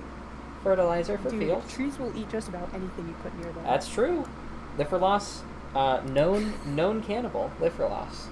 I mean, it's not cannibalism if he's a I guess, yeah, it's not cannibalism. Known Carnivore. known carnivore, Lifferloss. Oh, okay. Then I guess have Harshnag help dig holes for To all be these bodies. fair, he might eat decaying plant matter too, so he might very well be Oh, a he could be a carnivore. carnivore, yeah. He's both carnivorous and cannibalistic. The dark side of Lifferloss. That sounds like a series. So should we just like bury these bodies like underneath this field as like fertilizer, and then possibly like these other fields? And we need to repair this wall, man. The wall got breached in what, 2 places? 2 places the wall got, Two. like, breached. 2 places the wall got, like, pretty badly damaged. Yeah, we're gonna have to. I'll tell you Did right this now... take all night? We'll get to that. Okay. And I'll tell you right now, burying bodies and repairing walls is going to be the least of your guys' concerns. Oh man. But also you're supposed to last. I still have I mean, things might turn out well. Maybe you guys will just spend the rest of the session repairing walls, but something tells me that maybe that won't happen. Who knows? Rat row. Alright. Hey. So, are we all back? Are we all here? Going once, going twice attendance? Here. Bueller, Ferris. Alright. Okie dokie. So, as the remaining goblins, there's pretty much, from that point on, after the fall of the final hill giant, pretty much is just a straight slaughter, which again is why we kind of called it there. Everybody pretty much dead. Except for Finch's cult. Except for Finch's cult, and you'll see off in the distance, you'll see a small group of goblins and ogres will manage, I would say it's maybe 30-ish goblins strong. We'll manage to kind of like, maybe more like 20 goblins. 20-ish goblins and a couple ogres manage to scurry off into the countryside and get away. And upon seeing this, these two dragons will briefly converse with Harshnag and will both swoop up into the air and chase them off into the distance, into the night. Never to be seen again. Goodbye, friends. But as the battle winds down, everything kind of comes to it returns to stillness. Although before the battle, the stillness was based in, like, tension, like the leading up to it, like, are we going to win? Are we going to lose? Is everybody going to die? Kind of thing. But now it's kind of replaced by this, like, I want nighttime ambiance, because this is daytime ambiance. We need nighttime ambiance. No. No. I need nighttime field ambiance. Ambiance.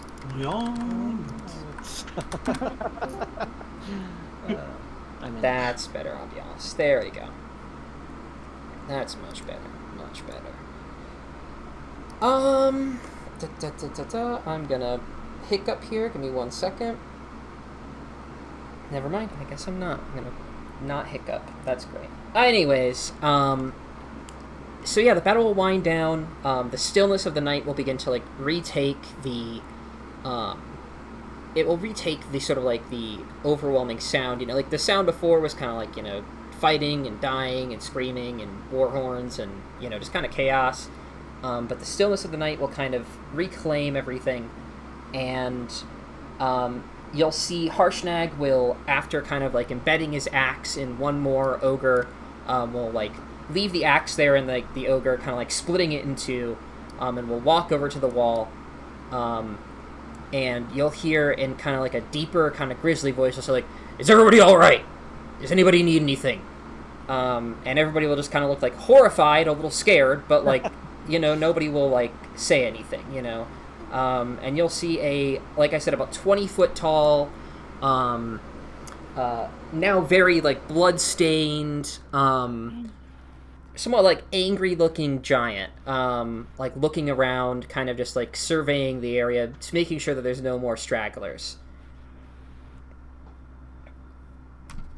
And I will also say that you see Alara pop up, and as she's like tending to some wounds as well, making sure that these guards over here are like okay. But the battle ends fairly peacefully, and I will say it's at this point when Finch, I'm gonna need to know what you're doing with these goblins, because they're kind of looking around like, are we next, or what's going on? I'm trying to figure that out. Just group huddle vote here. What do we want to do with them? Because I didn't think this far ahead. I just thought, ooh, cult, that sounds fun. Well, you could do what we talked about before. You can try and persuade the city to keep them and train them, or you can send them off into the world doing something for you. Farmer Or you goblins. Yes, poor things, you should use them as decoys. Oh no! Send them to Honey. slaughter while you attack from No. behind. No.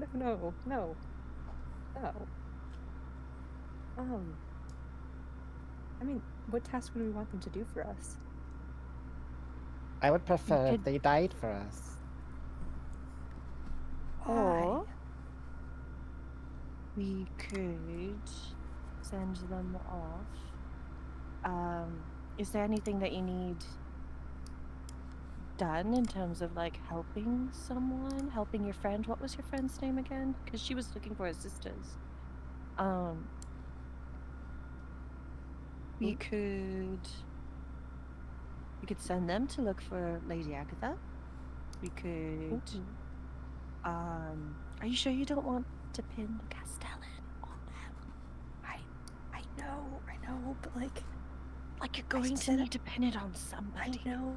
I said I'd protect them, and no offense to Alara, love her. She's fucking dumb. And you don't question why she's not figuring it out. Well, you know, these are your goblins, so I guess you get to ultimately decide what you want to do with them. They'll listen to you. I'll turn to the gods, I guess. Alright then, what exactly do you all want to do? They'll all look at each other, and like you'll get the sense that none of these goblins even know each other. Like they're all from like different clans, and like they all kind of just are here for different reasons, and they'll all kind of like squabble amongst each other, meeting no real consensus other than you'll kind of hear the recurring themes of exit alive. They want to live, that's for sure. But other than that, you don't really hear it. Like someone will say like, I want to plunder, I want loot, you know, like I want, you know, to just like go free. I want to go back to my cave that I live in, you know, or like, you know, just like basic sort of primal things that they would want. Nothing like high concept. Helio would come up behind the group, and in his best goblinish voice, he'd say, "All hail the Finch Queen!" Make a deception check. With advantage because Finch is amazing or not. Just a deception check. Make me a deception check. Oh no. They'll you're too small, and they'll kind of see you as like they'll see you as like a weird goblin that like they're not super listening to. And they might have seen you like in cahoots with Finch not but moments ago, so they might be a little bit like, is this some kind of like demigod? What is this? I don't like that. So they'll kind of like back away from you a little bit, kind of like more creeped out than like in awe. Well, in that case, Right, okay, let's... how many of them are there? There's 6. Oh, if there was odd numbers, I'd take one out. Let's talk to Alara first, see if we can get them some kind of position here, because I'm pretty sure if we send them back to wherever they were, they're just gonna join some more giants and start attacking people again, which was kind of a dick move. Well, they don't. Do they even know any extra information that they could give us? Are they smart enough to remember things like that? I mean, they're people, they're smart. Yeah, they're smart enough, like, where you could, like, ask them some questions, and they'd be able to answer. Maybe not with the best answers, but answers. I don't know if you want to ask them anything about Queen Ga, or their intentions, or where they're planning to go, or where they were planning to go after this, or what even, like, their goal was for coming here, if it was just getting food, or if it was also getting the loss. Like, maybe we should get a little bit of that out of them before we release them to Alara. Interrogation. Alright. She'll just ask, everything that's reported out. Okay, so when asked about, like, Queen Ga and, like, why they're here, they will all kind of, they'll have different answers. Some of them will say, like, I'm here because I want to, you know, steal food. I'm hungry. I want to eat. You know, those kind of ones. They'll say, like, I want plunder. I want gold. Ooh, fun. Bury the platypus. You know, that kind of thing. They'll do that kind of thing. But you'll kind of hear some of them say, like, you know, like the giant. You'll hear some of them say, like, you know, like, the giants, they intimidated us. They want us to come here and take out this village, or else they would destroy us and take our food. We don't want that. We want to be alive. That's kind of the range you'll hear on that. But they'll kind of continue on that the giants they came here because of Queen Ga. They talked about high intentions of a great pilgrimage, a travel to the north.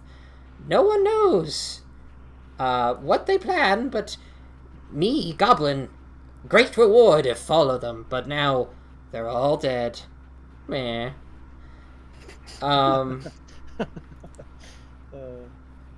Yeah, that's sort of the extent you'll get out of, like, what they'll... Oh yeah, I guess they'll also mention Queen Ga, very fat, very intimidating. Also, kind of pretty.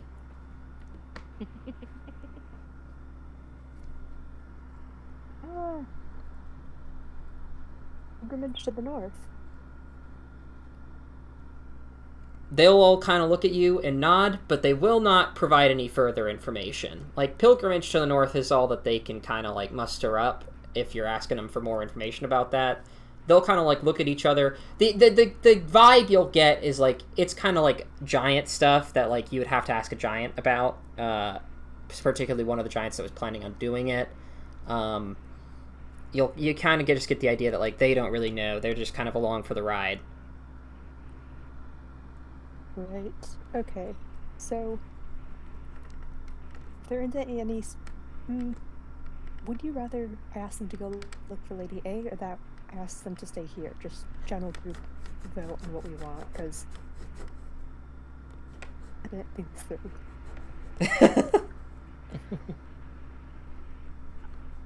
Well, if they stay here, you're going to need to persuade the people to let them stay here.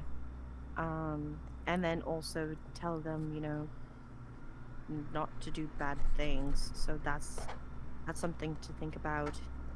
If we send them after Lady Agatha, what would they do? Just give her a message, or because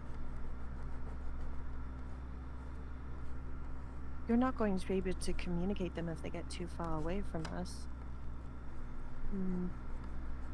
Wait, Helio, you have clericy abilities. Do you have sending?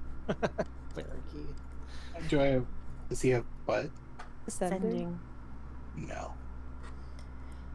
Nope. He is but a humble first level. I could give them a token, but it only works within 10 miles depending on where we go from here, if we're going to stay or leave, or may not work, and even then I might have to drop it to use it again on something else. Yeah. I mean, you could probably ask Alara, you have this idea, and see what she thinks, and Hey, Finch and Company, make me a perception check.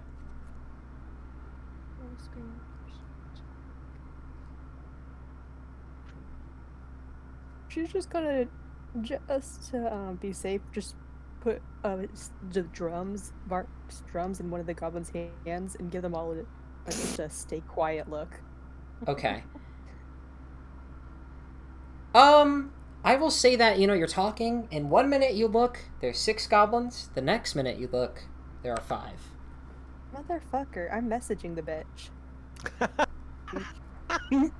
Wait, the 5, like, it's gone or it's dead? It's gone. Like, you do not know. Like, you just hear, like, all you hear after you notice it's gone is, like, you hear some kind of, like, some rustling and, like, the crops, but you don't see it. What is your message? Does message work? Message would work. You little shit. I just saved your ass. Get the fuck back here while we figure out what to do. Looks like we only have 4 goblins now. Make an intimidation, or, I guess, persuasion. God. Nope. No. The natural 20s are coming back to bite me. No. No. Yeah, Okay. it was going to do intimidation. Nope. Plan B. Nope. All of you just get the fuck out of here. They'll all kind of And look if at you each take other. Anything on your way out, I will use my magic god powers and fucking divine smite you. Then I'll use thaumaturgy to, like, in the back of their heads, just the whispering of the dead. Okay. You'll see all of them they'll have, like, these, like, very, like, wide-eyed, like, oh shit, she means business. And you'll see the one that you handed the drums to will very gently put the drums on the ground and back away slowly. And then they'll all kind of pat themselves down, make sure they're not carrying anything that belongs to you or anyone in this village.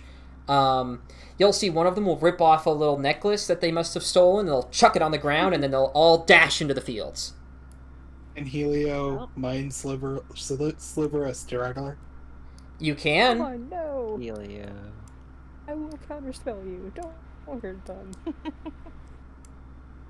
Only if there's a straggler. I mean, they're all stragglers now. Now they're just trying to get the hell out. I mean, also, they've got other things to contend with wherever they try to escape from, so if we don't kill them, somebody else might. Figure it out. I did something for them. Disappear, We're pops fine. out of the grass. I mean, did anybody see us talking to a bunch of goblins? That's also a thing. You might catch some weird looks from some guards, but I mean, like, they won't stop you. Like, they'll just assume you're interrogating them, or, like, like, any last words, rabbit, kind of thing. None of them are, like, they're not gonna stop you. Okay. While they're running, or I guess quote unquote escaping, I'm not gonna be like Helio where I intentionally try to kill them. Can I just throw some Eldritch Blasts, like wide shots, just to like make it look like I'm attacking them and try to like get them to just get out a little bit faster and be Oh, like, yeah. "Oh." Oh yeah, no, they will take the hint. They will fucking book it. They will like find one of the holes in the wall, scamper out again into the distance, never to be seen. You might see Harshnag like initially like wind up and get ready to hit them, but then he'll kind of like pause for a moment and just kind of let them go. And they'll disappear into the night, gone. Cool. Helio, Yes. should we go check on Lithalos? Yeah.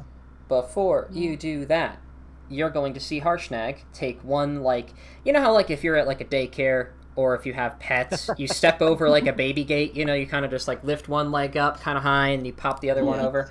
Like, you just lift up over a baby gate. You'll see Harshnag do that to the wall. He'll, like, baby gate step over the wall. And he'll kind of, like, stamper through the fields. He'll try his best to avoid stepping on as many crops as possible. Obviously, it's not perfect, but he tries his best. And he'll kneel down before you, Vesper, and Finch, and he'll say, I commend you for your amazing job back there on that hill giant. And he'll kind of like gesture over to the sludge pile, and he'll kind of like let out like a bellowy kind of like laugh, and he'll kind of like give you like a clap, and he'll say, you'll have to tell me your secrets sometime.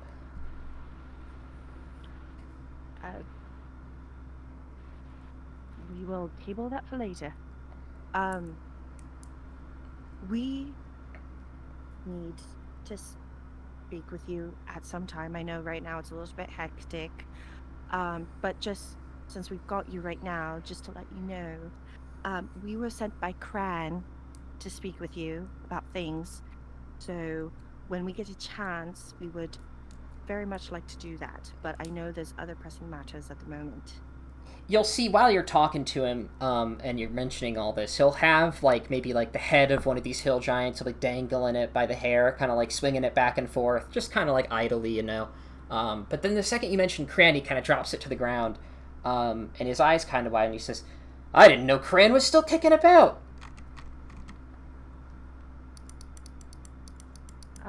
Yes, I thought that you had met with him before you came to Goldenfields. Well, he says it kind of sarcastically, like, oh, you know, the old coot still hanging out, still kicking about, in the sense that, like, oh, you know, he's still alive. Wow. Anyways, he will kind of like look a little surprised, a little happy, and he'll say like, well, tell me, what did Cran send you for? What is this about? Oh gosh. Well, we need information about anything that you know with this whole ordering business with the giants. He'll shake his head, and he'll say like, well, this is a big topic then. Take care of what you need, and then come find me. And he'll kind of like gesture to himself, and he'll say like, I may be a little stealthy, but I'm not that hard to find. We can do that. But first, Helio, let's go check on Lithalos. I know that hill giant threw some things at it, and you know, we should make sure he's not too damaged. Banged up. Okay. Leo start flying off that direction. All right. Bum. So, as you arrive at the heavily guarded Lifferlos Grove, you will see Lifferlos kind of, like, the grove itself is, like, kind of battered, and it's seen better days. A lot of the trees are either, like, split or fallen over. There's, like, 3 or 4 massive boulders in it. You'll see some of it is on fire thanks to a small little goblin incursion somewhere throughout the fight. It doesn't look great. But Lifferlos is trying his best to sort of tend to the damage, and will not notice you come in. Pipe up and be like, Lifferlos, are you redecorating? And kind of try and He'll smile, and like, you know, some leaves will kind of shake free, and he won't say very much. He'll just say like, well, thank you so much for saving me. I fear what would have happened had they gotten a hold of me. I sensed throughout the battle some dark energy culminating within this grove, but I don't know what it could have been. I kind of felt it too. And he'd ponder on it for a while. Give me an Arcana check, both of you, while you're pondering. Roll for ponder. Roll for ponder. Helio, you ponder and you puzzle until your puzzler was puzzed, and you you eventually come up with like you kind of sense like deep down you've got this like gut feeling, you don't know what it is, but you've got this like hags were responsible for this kind of feeling, you know? That's all you can kind of muster. You kind of just have this like gut feeling. You couldn't really base it on anything other than maybe like how the magic felt, you know, very subjective, but you could sort of like muster like I think the hags were behind it, but that's just your best guess. Ah, okay. Wait, could I have done that with advantage for reasons? Yeah, you could do that with advantage for reasons. Hagar muffins. I would say with that 15 you get similar information. Mhm.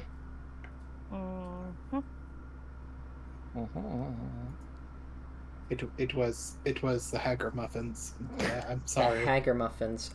Usually is. The Liverlost will kind of look a little confused, and he'll say, "Hags? They haven't been here in ages, probably centuries since a hag has been in this grove." I mean, do they necessarily have to be within the grove for this to happen, or He'll their think, you know, power- he'll kind of like think over it, and he'll say like, I mean, I guess it's just like I mean, I can't imagine there's any hags within, you know, several miles of here. I mean, like, you know, how would the hags have exerted their influence on such a specific location? Why here? They Wait, are some I trickery ones. have a question. The feeling that we felt throughout that combat, was it similar to the feeling that we felt in our deep forest? Similar, but to a lesser extent, and like, I would say similar to a lesser extent. In Helio's experience, hags have always had a very weird magic in the Feywild, and he's never had any like direct confrontation with them, but he's come into contact with their magic, so he finds them strange. Yeah, And that's coming from you'd find them Helio. strange, and like they don't seem to have any rhyme or reason, but they still all hags have like very very grandiose end goals, but like they kind of take steps that you would think are incongruous to getting there, you know. Mhm.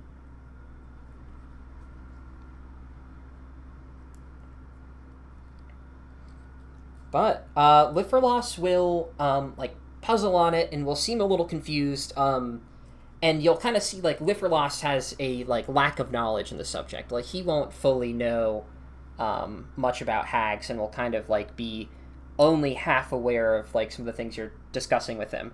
But after a while, he'll just kind of slump over a little bit and will request like, "Oh, leave me be, children. I must rest and repair the grove to keep it safe and to maintain the sanctity of it for future generations. And hopefully nothing this bad will befall this place for a long time." Helio will be like, "Are you sure you don't need any help?" He'll shake his like head, I guess, no, and he'll kind of like he'll smile and say like, "You've done more than enough to help the people of this village, and that's truly what I seek. Okay. Were it up to me," he would say, "I could die a peaceful death right now, knowing that these people are safe."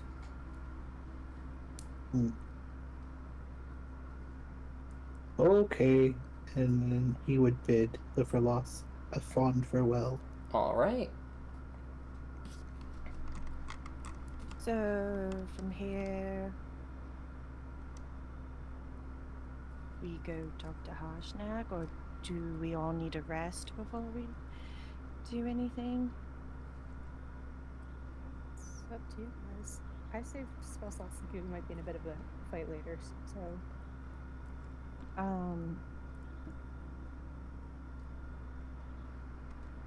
I need to.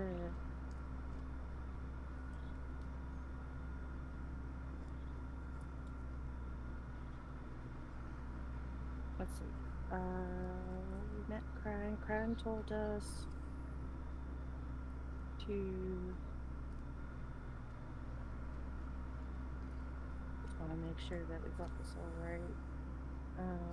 Ancient Washington. Where's that? Would be called this.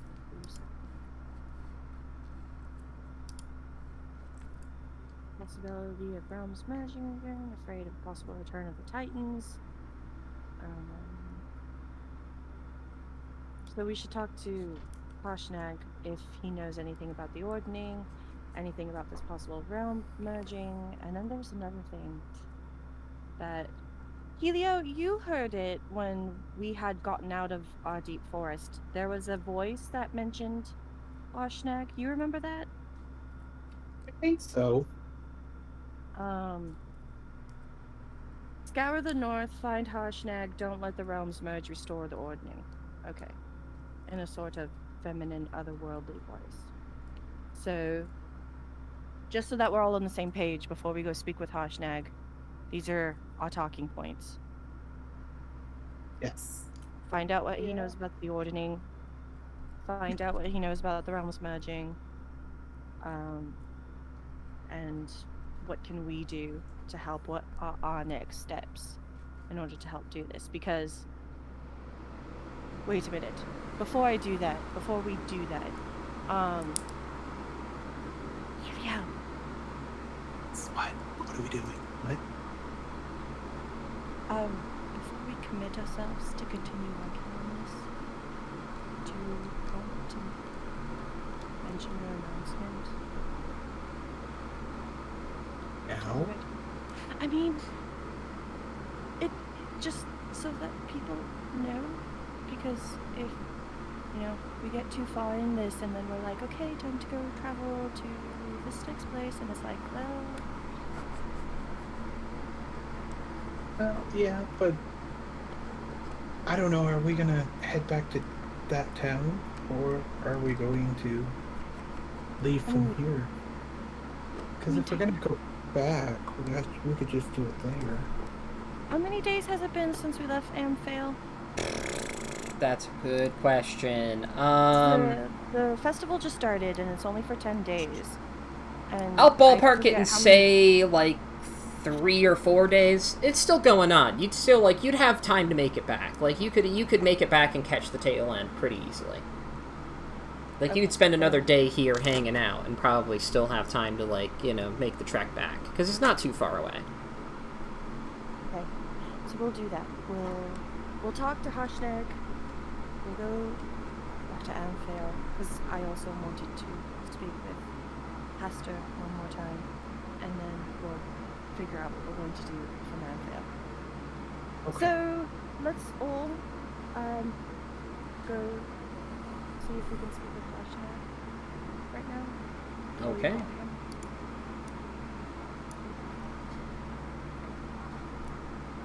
Harshnag.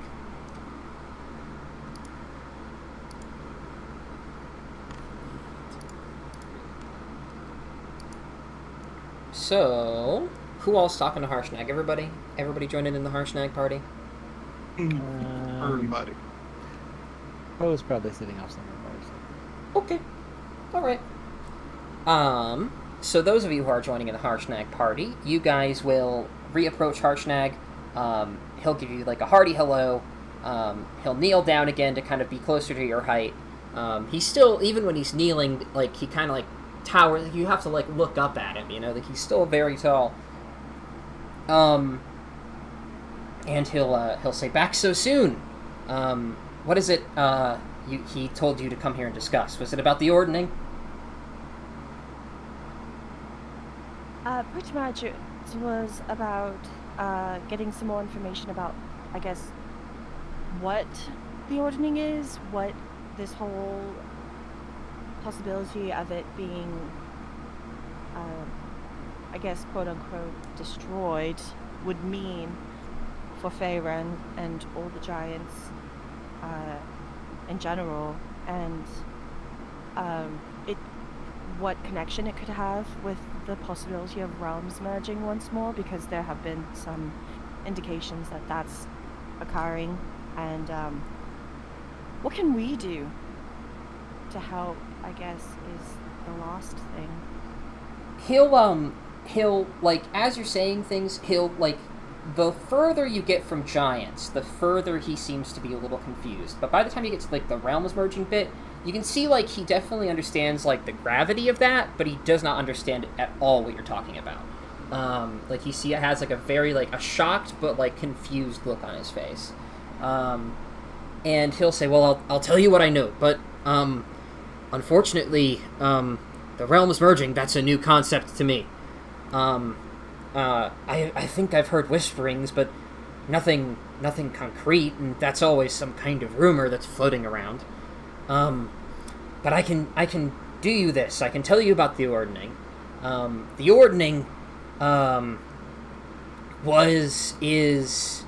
has been, it's complicated. It was a caste system. Every giant knew their place in society, both within their own race and within, like, the culture as a whole. It was difficult to escape, and it was held in place not only by a religion, but by those at the top of the pecking order, the Storm Giants. They kept it in place because it served them, and they used their powers to ensure that no giant stepped out of line. King Hecaton, he was the last ruler. He has been killed in some manner of betrayal or court tomfoolery. I don't fully understand it myself. Not a Storm Giant. I only hear what comes from them every once in a blue moon. But ever since then, things have fallen into disarray. It was said that his death could have been caused by the fact that Anam, after having not answered prayers for some time, he descended before King Hecaton, and he said that the Ordning had made our society, giants, that is, it had made us weak, complacent, and he believed at least that the dragons, they would win the war between us, and so in an attempt to shake things up, to have the strongest rise to the top once again, he has either temporarily or permanently destroyed the Ordning, and that has resulted in the growing discontentment and fury in the giants. They are attempting to prove themselves, and one way they could do that is by going up north to the temple. And once they get there, I'm assuming they believe that Anam will judge them based on how well they've done, and will appoint a new top of the Ordning.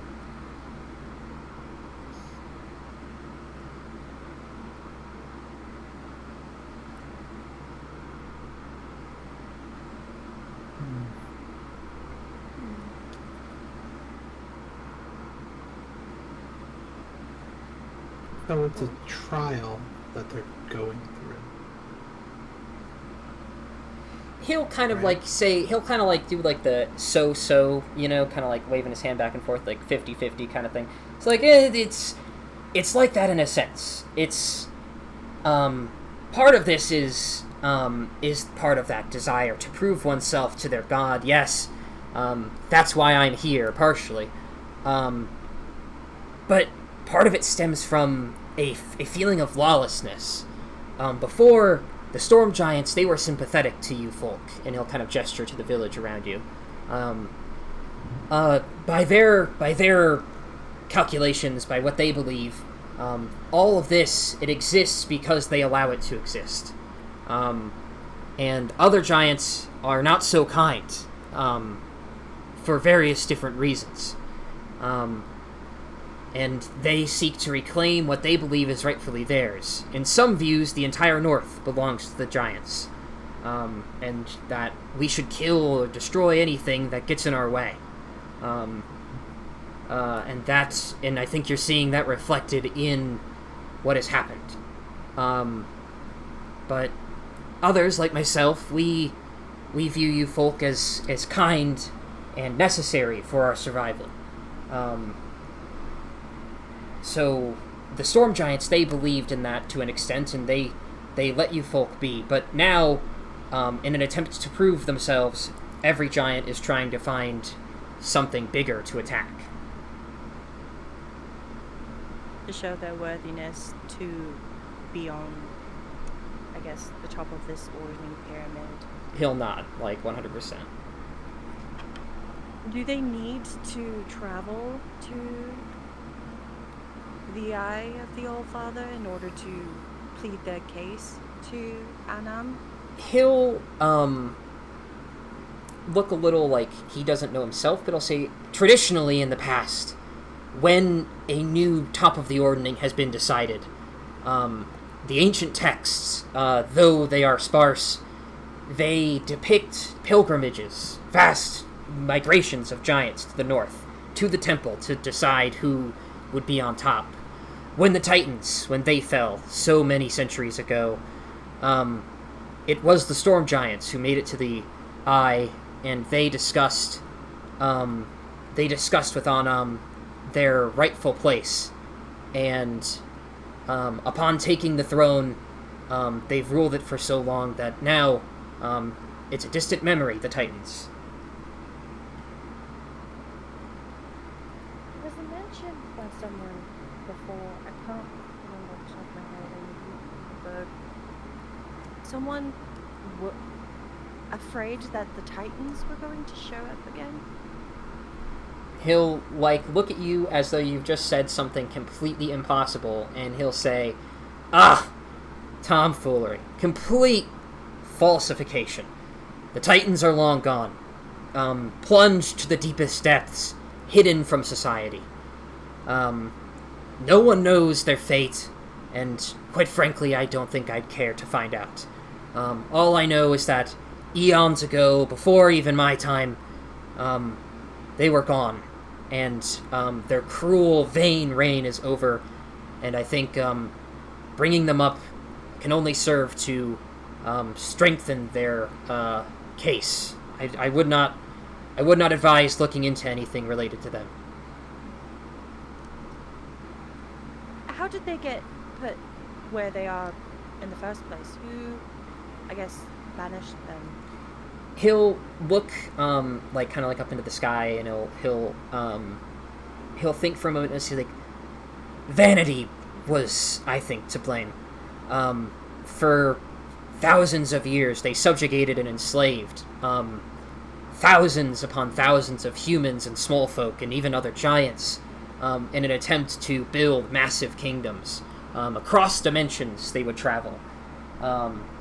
But they took a particular liking to the Feywild, and they enslaved so many elves that I'm surprised you're still talking to me now, to be frank.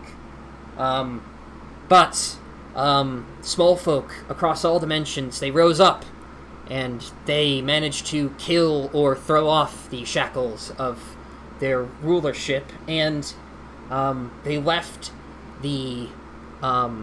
their enslavers twisted and malformed with spells and magic. And to further deepen the wound, Anam, determining that they were no longer rightful to rule at the top of the hierarchy, further sentenced them to living deep underneath the ground for all eternity, to hide both their hideous form and their failure from the rest of both giant kind and mortal kind as a whole.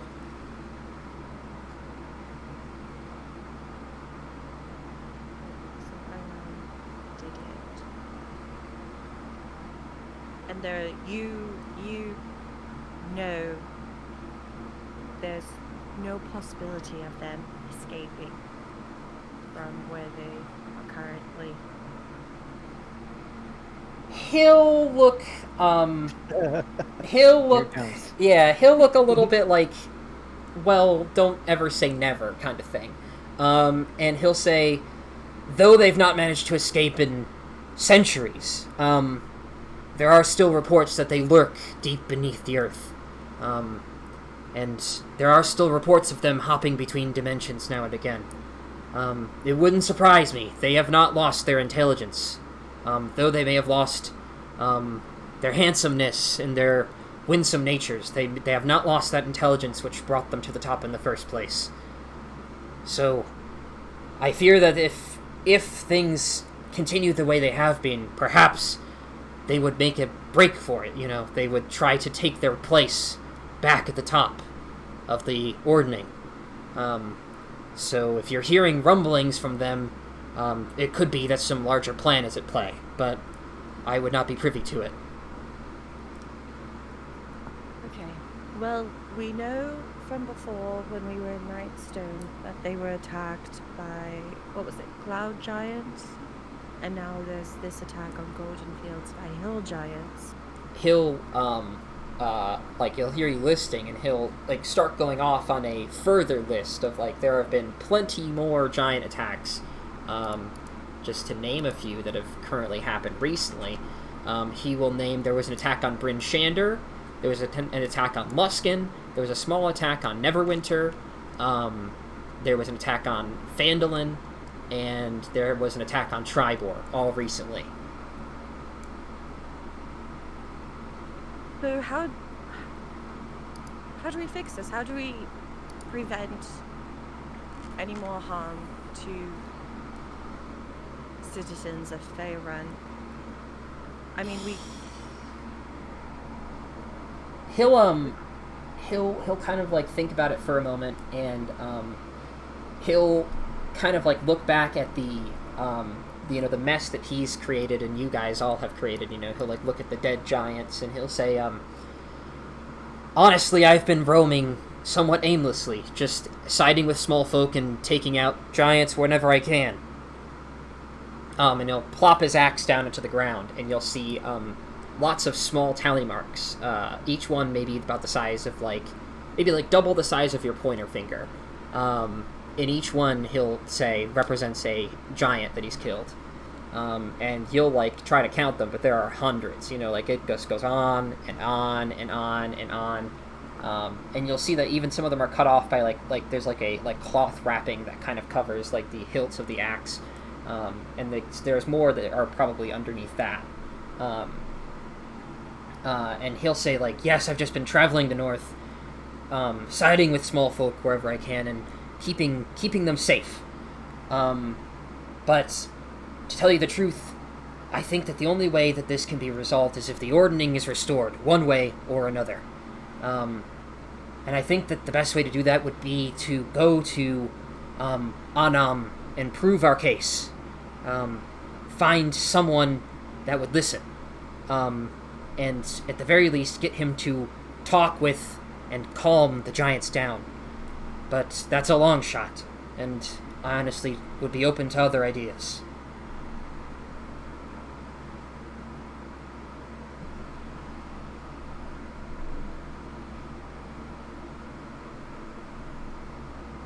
I mean, would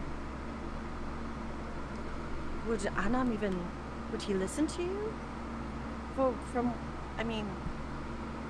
From my perspective, if you've done all of that and killed all of them, would you be in, His favor? Yeah. He'll nod, and he'll say, perhaps, but I don't desire power. I believe that Anam, he could guide us, at the very least. He could guide some giants to the source of either the destruction of the ordning, or perhaps he could give us some kind of goal, something that prevents them from attacking small folk. But again, it's a long shot. Anam, he hasn't been communed with in several decades, aside from sparse communications here and there. So I fear that if we make it all the way there, that we would not even hear anything from him.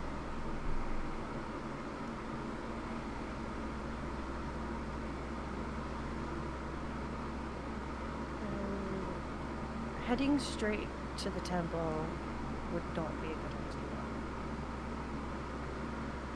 idea. He kind of like looks he looks at you, I guess, like in agreement, but also kind of like, what other choice do we have? Like, he kind of looks like there's not much else we could do, you know, like either we go there and we talk to the temple, or we try something else. I don't know what that would be.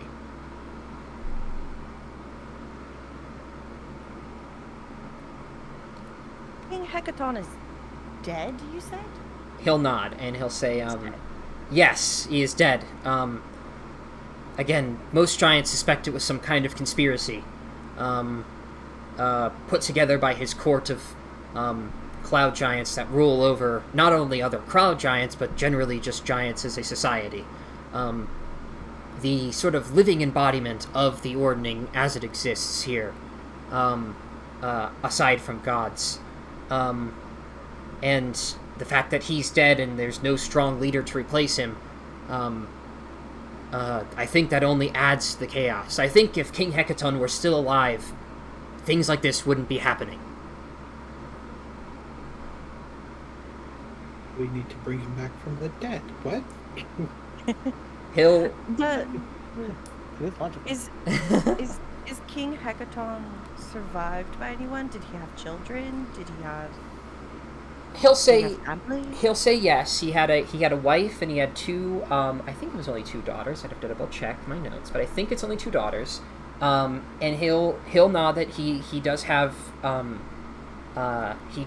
people that could precede him, but there is politics that he does not understand going on behind the scenes. That he does not understand why they can't put a new person on the throne. And the giants believe that King Hecaton's death was by Anam or was not by Anam? He shrugs. He says that it's not a coincidence that both events, the shattering of the ordning and then quickly followed by the death of Hecaton, these events, they have to be connected. Whether one was a divine intervention, while the other was just an unlucky coincidence, I cannot say, but either way, it results in death for hundreds of thousands if nothing is done about it. Okay, and we know that historically dragons and giants do not generally get along. Could it be something to do with that? Would there be dragons who are trying to cause chaos amongst the what would you call them? Races of giants? Clans of giants? He'll grip his axe a little bit more tightly. You know, it's buried into the field at this point next to him, but he'll grip it a little bit more tightly. Out of like a bit of like, he's like trying to like suppress some rage, and he says, "It's always the damn dragons. They've been trying for decades now, centuries even, to raise Tiamat, and I fear that at some point they will be successful, and this could be another means to an end to bring Tiamat out of the hells and into our world."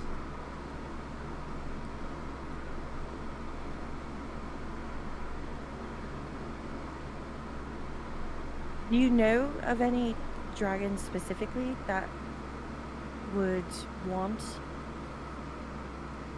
to have this occur and would specifically be involved in something like this? He shakes his head no, and he'll follow it up by saying, I only associate with dragons that are good, that share my conviction for peace and calm in the north. And chromatic dragons, if there's any that you're looking for to cause problems, it'd be them.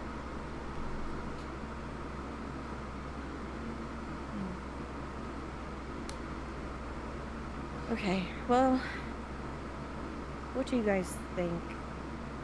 Do we go straight to the temple?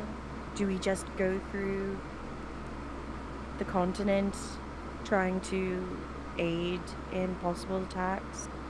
Do we try to find this lead of possibility of dragons, do we focus on the realms merging and maybe that could be a possibility? He will interject as well, like he is listening, Harshnag is, and he'll interject the possibility that, like, if you've heard rumors that the Titans are coming back, that it would be at least it would at least be like wise to like investigate those rumors a little bit further. But again, all of the things you're suggesting, he says, are equally important. You know, like making sure the realms merge, getting to the temple, and perhaps communing with the Allfather. All of these things, equally important. But he does say that that could be another lead to follow up on.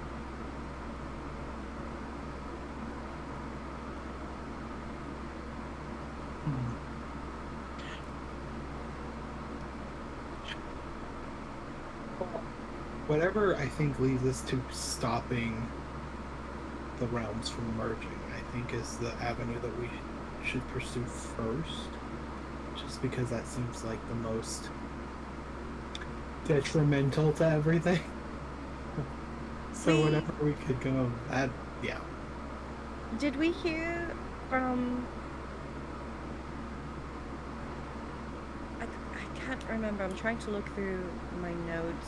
Did we hear that there was like a new like... No, we Helio, you came out from the Moonwood, and that was by accident, right? That wasn't like a portal that was already there. Oh no. I was just strolling along one day and fell through a portal. I was strolling through the park one day and married about that day. All right, keep going. Okay. It's not quite confusing if you think about it, because I don't know how that happened. The world works in mysterious ways. When you came through and you were in the forest, I mean, was there like a portal that just was stationary there, or did it disappear? Nope, there would not have been a portal. Nope. Yeah, no, he just calls it a portal. It was literally like Terran fabric. Pretty much, yeah. Like, yeah, you would, yeah, Okay. exactly. You would not even notice you had transitioned between one realm and another only after you had, like, you know, walked into one realm for a while, you know? Yeah. Wait, speaking of which, tear in space, there was that thing in the sky in Rasalanta. That is true. That is true. Was that was there before the tree? That was there before the tree, yes. Okay. Well, that could be something. If we're wanting to investigate this whole realm thing, but I don't know if we want to show our faces in Rasalanta anytime soon. I'll say that in the night you can still see it. It's still very prominent. It's about as bright as the moon, and it's big enough where, like, I would say, like, if you held your thumb up to the sky, it would be like about the size of maybe your thumbnail. Like, it's big enough where you can see it. You know, like, it's not going anywhere. Okay, well, that's a thing, but also we're not very knowledgeable about those types of things. Who could we go to for stuff like that? Are you asking Harshnag? I'm putting this out there in general to everybody. Harshnag, if you asked him, Harshnag might suggest going to...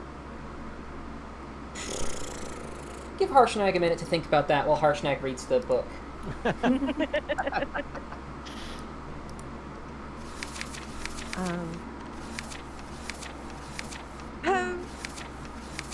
I know you came with us to Golden Fields to help with what it was that we wanted to do, which basically was this. I mean, I know you have your purpose of dealing with cultists of Bane. Is this something that you want to commit yourself to a little bit more and help us? I know we've only just met you like a few days ago. Poe will collect her money and move on her way now. That is Will totally you go? valid. Poe's business is her own. He just kind of squint at her.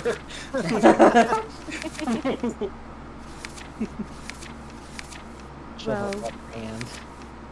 This one is expecting coin. Who are you holding your hands out to?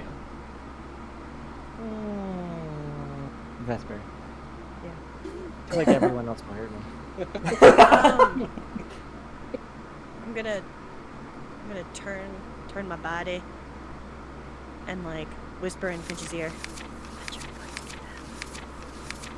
I don't know. Like, let's just stay.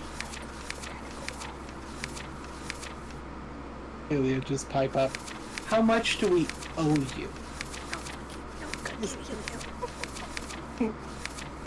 See.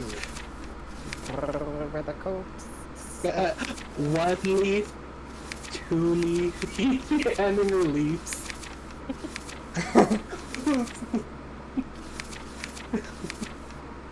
How much are you being paid to defend the city? I mean, technically, we weren't being paid anything. Excuse me.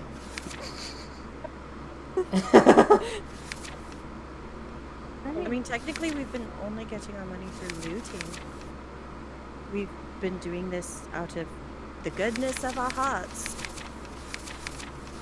I mean, I kind of assumed we were getting paid. Yeah, there's the goodness of our hearts, but generally, goodness of your hearts is followed by the guards giving you money. That's true. I mean, you could always talk to Alara and see if they would be willing to give us anything, but I don't know how much they would have left because they need money to fix the walls and money to investigate the thing. Well, Poe was still here for a little while and earned the coin, but this one did not earn helping you.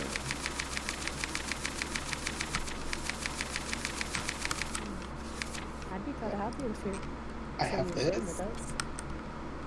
And he'd hold up a poisoned flying snake tooth. No. No. God damn it. No.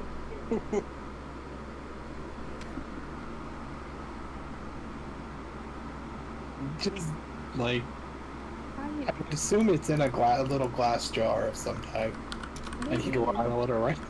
Instead of poison, I have an egg gemstone. I don't know. It came out of a chicken, but it's definitely a gemstone. I mean, we do have random gems that we could part with that you could probably pawn for some money. I would assume you would know people. There's an azurite, there's a malachite. Do you all intend to go to war against giants? I mean, we want to fix what is happening because we don't want any more of what happened here happening anywhere else. But I mean, we also have other things on top of all of that that we each need to also focus on. Plus, we do have a dragon after us. That's a thing. Poe was not aware of this. Yeah, that was before Poe arrived. So, you know, if you want to be involved in it, you can. But if you don't, you know, you have the option to dip now. And Poe will turn around and walk away. Oh, She Bye, wants Poe. nothing to do with the fucking dragon. no. You do realize that the more we travel, the stronger we'll get, and eventually we will kill that dragon. We fought it once and survived, which is a miracle with the position we were in at the time. Imagine the kind of loot that dragon will have. That is true. Dragons do like shiny things. And we stole an entire shiny flying ship. I was gonna say, don't forget that crucial detail that the dragon has a big ship worth probably more money than anything is worth. Can you make a persuasion check? I'm curious. How Ooh. persuasive? Is the plus 11 bar? Yes. 23? Very well. Poe will stick around for now. But I will be expecting half of the gold you find. If you killed this dragon. Ilya was no longer holding out the leaves.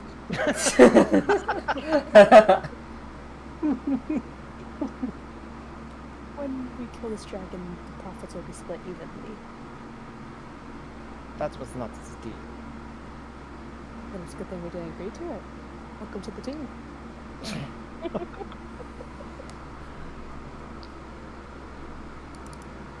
How about once we know all that we need to know in terms of are we making this dragon the final thing with Poe?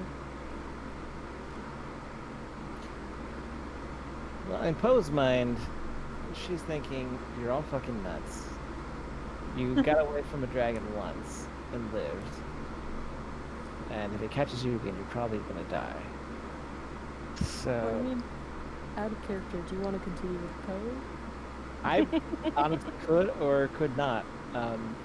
It all depends. And you guys are going to the Feywild too, so that makes me think of other things. Eventually. That I would be don't a know lot how of the fun. team will get there. Very true. So Poe will stick around for now. How about while you're still with us, and yes, you will be paid, we also help you with things that you want done. And I'm assuming those things being of Bane. This one does not require help. Though, I will consider it.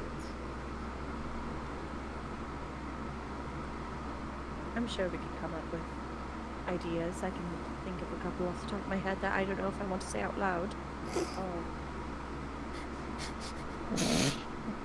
What? Because there are people in the area and I don't want them to hear. I'm aware that we haven't really been strongly setting rules of what we were and not doing. I, for one, am not in favor of, like, crime. Neither body. Now's a good time to, that's an odd time to establish that rule after so much crime has actually happened. It's time for the rule. If someone is generally rude or they attack us, I mean, yeah, we're gonna rob them or leave their body, but I'm like, if we're planning on robbing a bank, maybe take a few steps back. Now, if the owner of the bank is rude, well, then I mean, I was about to mention that. I was gonna say, like, well, what if we need to rob a bank in order to help innocent people? Well, then we're robbing a bank. It's a bank. They're insured. We're fine. Well, Honestly, I'd rather not. If we're planning on becoming like highwaymen, I'm not comfortable taking like just killing people for a highway. No. Without No. that. No, we're not. No, we're not going to do anything like that without proper purpose and reason. She just gives Poe a look. That includes just general murder, outside of self-defense. I feel like we're going to need. this whole conversation. People are walking by, giving strange looks. I would say you guys are just walking around, kind of just surveying the, kind of smoldering mess that is the battlefield that you kind of got going on, I would say that you guys are kind of walking, talking. That's my assumption. Thought we were waiting for Harshnag to say something. I mean, Harshnag can take 3 steps and approach you at any second. So I mean, Okay. don't worry about Harshnag. He can find you. Can we see the map of the town again? I can show you the map of the town. Give me one moment. What? Let me find it. I don't know where it is because this is a mess. There it is. Here you go. Map of the town. Congratulations.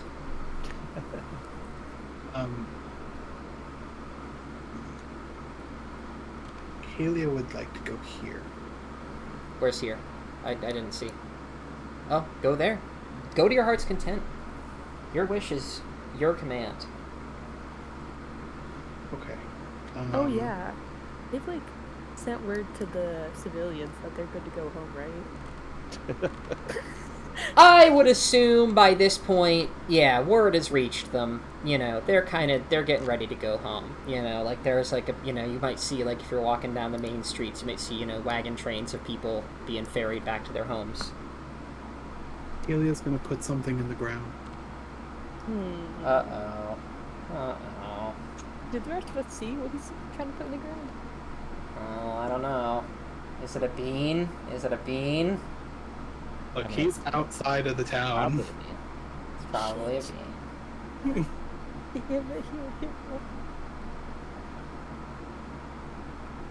He's just gonna water it or fly away. Okay. Alright. I think I know what you put in the ground, but okay.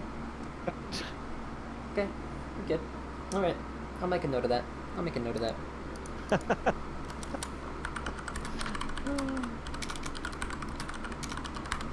Okay. Got a note of that. We're good. Oh god. I might be wrong. I might be wrong. Who knows? Let me see. Is there any... I don't think Harshnag's deep pondering will turn up anybody that he would at this point in the story feel comfortable with sharing anything that they would know about. I'm just double checking, make sure. Well, okay, never mind. You know what? Fuck it. Harshnag will approach you and he'll say, like, you know, if there's any person you wanted to go to about the about realms merging, you know, if there's anybody that's like smart enough to understand that kind of thing, it would be the scholar mayor, like, I guess, ruler of Mirabar up north. A quite smart man, but busy as well. I mean, I don't know what he would know, if anything, but he's lived up north for so long. Surely he might know something, at least related to, you know, perhaps potential realms merging, or maybe the giants. I'm not entirely sure. I just know he's a very knowledgeable man. Who is this person? Salen Ramur. He is the Markion. I guess that's how you would say that word. I don't know how you pronounce that. Markion? I'm going to say Markion. He is the Markion of Mirabar. Essentially like a glorified king or mayor. He's a smart man, a dwarf. And he spent most of his life being a scholar, but was eventually, upon the death of the previous Markion, was appointed as the ruler of the city. And he sits on the Council of Sparkling Stones, and he, that's what it's called. That's the name. And he Those dwarves and their names. yeah, their names. Prestigious position.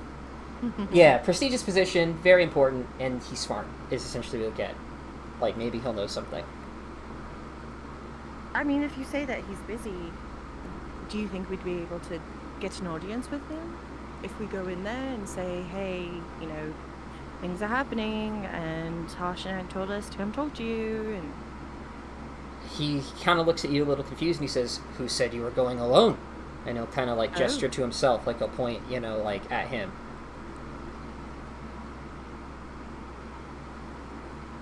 Well, that helps.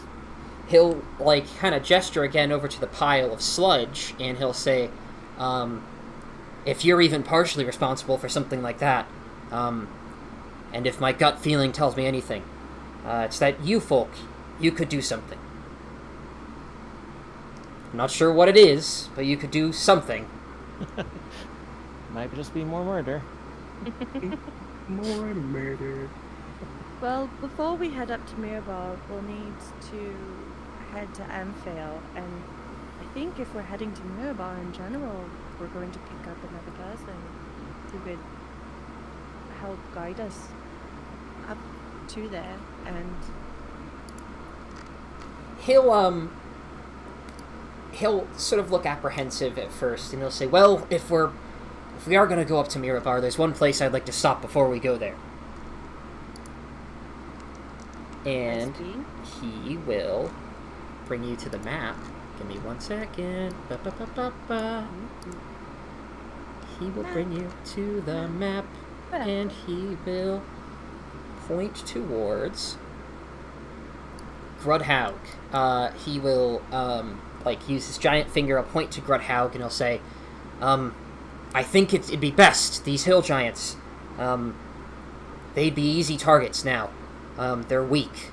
Having failed this assault, they're weak. If we could put down Queen Guh once and for all, that'd be a lot of stress off of my mind, and I imagine the people that live around here." okay.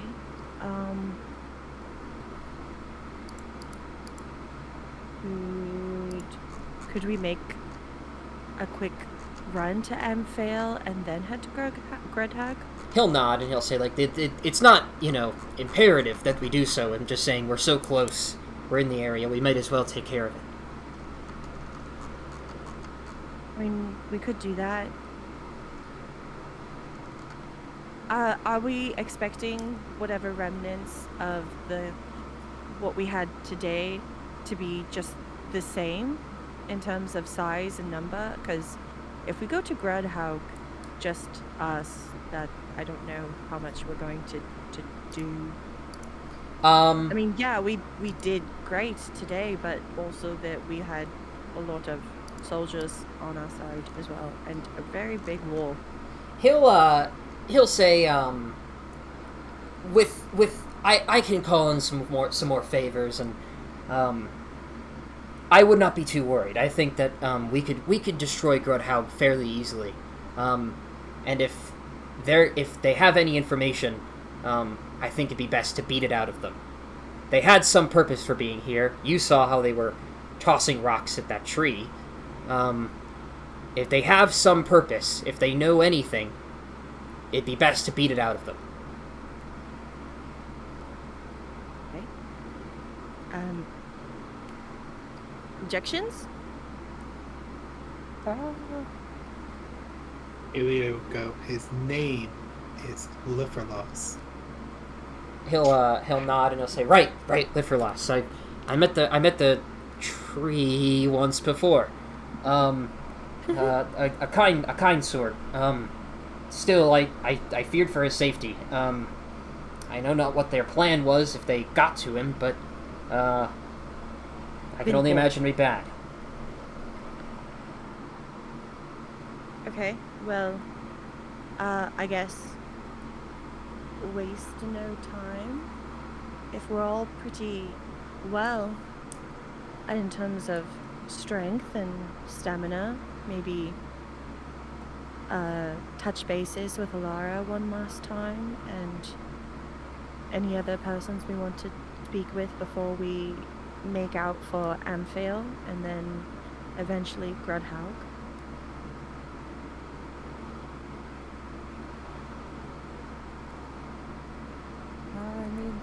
What did you have in mind?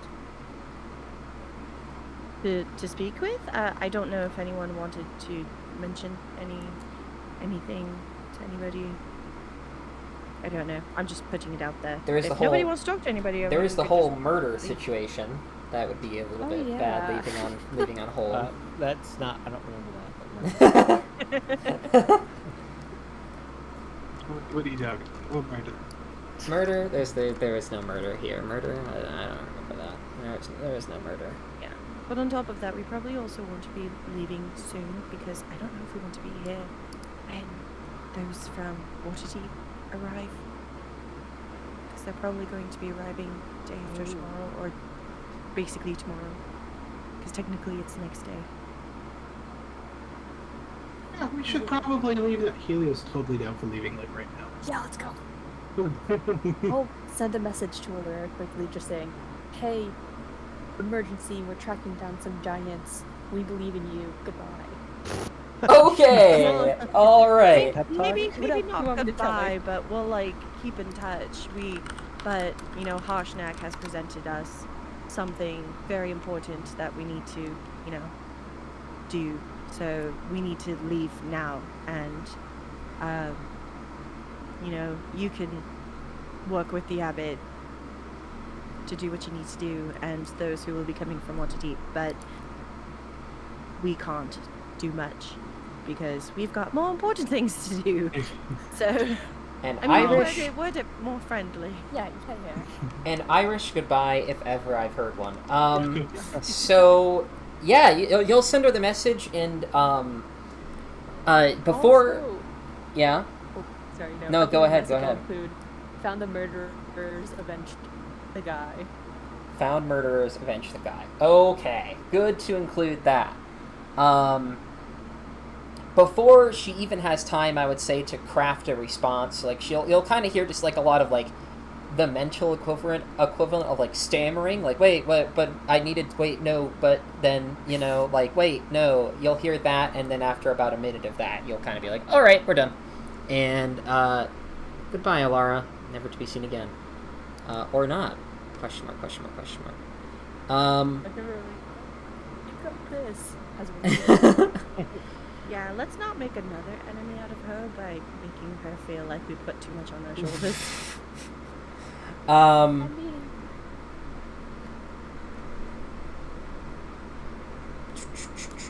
Let me find. Are we just gonna meet Harshnag at the place, or is he gonna come with us to the other town? Harshnag Yeah, that seems was pretty intent on following you around. Harshnag, like, if you talk to him, he seems like he's ready to follow you guys around. You guys seem strong. You guys literally melted a hill giant. I mean, like, he's here for that. He's here for that kind of brutality. So he's ready for that. Okay. So as you're leaving the town, assuming you guys leave in the night, you will be very quickly, like, as you're leaving. Oh. So did Maxine need to do anything with Lifferloss in terms of like, I know she's friends with him, like, did she have, like, what was her deal, basically? Oh, don't worry, we're getting to that. Okay. So, as you're leaving town, funny enough, who approaches you but Noxen? She comes up and she kind of like sees you guys leaving. She sees the big old giant stomping around and figures that's where the crazies are. And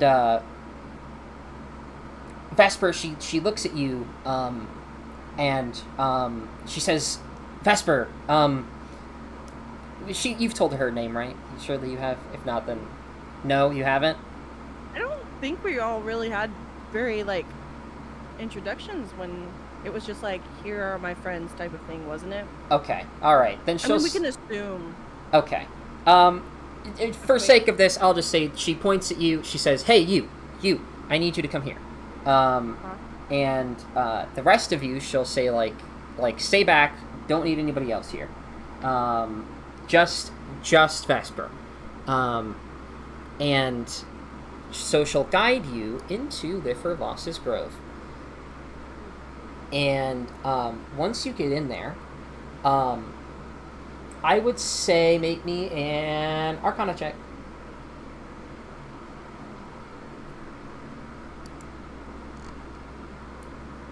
Well, you're not bad at it that time. So you get in there, and I would say immediately you start feeling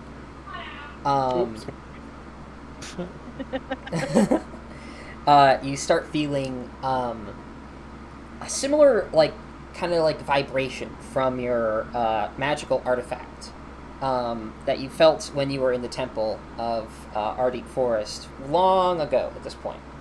You kind of feel like a similar vibration. And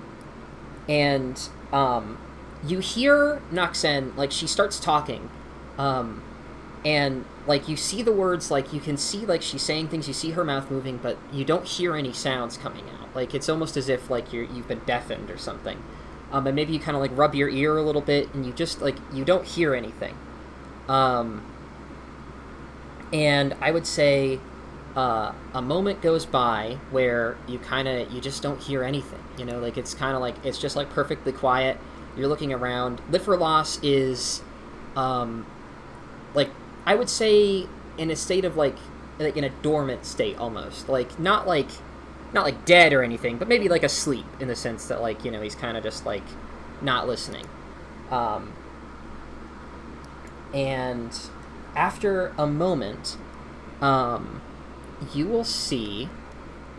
Give me 1 second to get to the right layer. You will see, towering over the grove, you'll see a massive figure, even taller than Harshnag, will be staring down at the grove with a nasty, like protruding kind of yellow eye. Will be like scanning the grove. And I would say, what is your reaction to this? What are you doing? Does this look like the thing from the temple in our deep forest? It does look like the thing from the temple in our deep forest. Can I look around and see if anyone else is reacting to it? Make me a perception check. Or a nature check. So you look around and you're like, 1 second you were looking at Noxen and you were expecting to see, you look back expecting to see where she is, and you don't see anything. Like, she's not there. You look at Lifferloss, and Lifferloss is just replaced with this big old tree. And around you are just big trees. And you're standing in kind of like a springtime kind of forest, and like a very like flowery floral grove. It's got a very nice smell to it. And you look around, and the realization dawns on you very quickly that you are in some form in the Feywild. Like, you quickly, like, you recognize the plants and the trees and everything. You're in the Feywild. And you see 3 of these big old creatures hiding amongst the foliage. If I can move this one to the right layer. You see 3 of them hiding amongst the foliage, just standing there, all watching where the grove once was. And they all seem to, like, focus their gaze on you, but they don't say anything.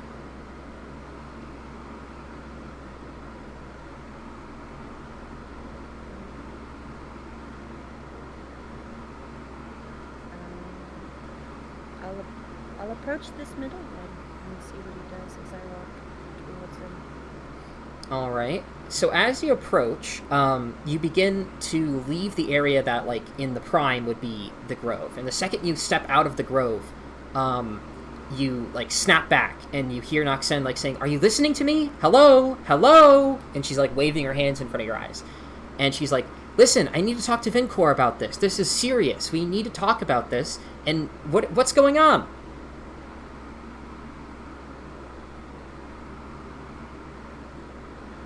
Are they still there? They are not there. You just see the plain night sky. Huh? What? She'll, like, gesture again towards the grove, and she'll say, listen, I sense some serious, like, I don't know, power, some dark energy coming from Lifferloss's grove during that battle. We need to discuss this with Vincor. What should I tell him? I'm going to be making the trip back to Waterdeep here in a day or two to discuss, at least to report the attack, and I need to at least have some kind of understanding about what it was, and I figured you seemed like a Fey sort. Maybe you could tell me if you felt anything more than I did. You can't talk to Vincor. She'll look a little bit confused, like, eh?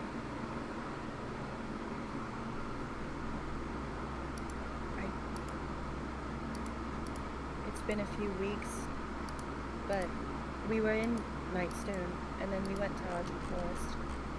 I spoke to Vincor, but there were orcs, and there was some strange power similar to what we felt here today, and there was a flash, and the next thing we know, we're out of our deep forest, and the entire forest is encased in some sort of weird stasis. It's hard to describe. I mean, you could go there and find out, but I don't think you could speak to it. She'll look confused and she'll say, like, I mean, Waterdeep still stands, right? Like, surely it does. I haven't been to Waterdeep in a couple months. Did Waterdeep fall? Waterdeep didn't. Nightstone is repairing, but our deep forest itself. She'll again look confused and she'll say, like, but Vincor, I mean, he's in the city, surely, right? He didn't go to Ardeep Forest. Oh, I'm sorry. I'm mixing him up with Vineyard. Ah, different guy. That's what I'm doing. Different guy. I heard Vin, and my mind went from Liverloss to Vineyard. Vincor. Sorry, I am still coming off of adrenaline from battle. Yes, Vincor. Okay. Yes. We should.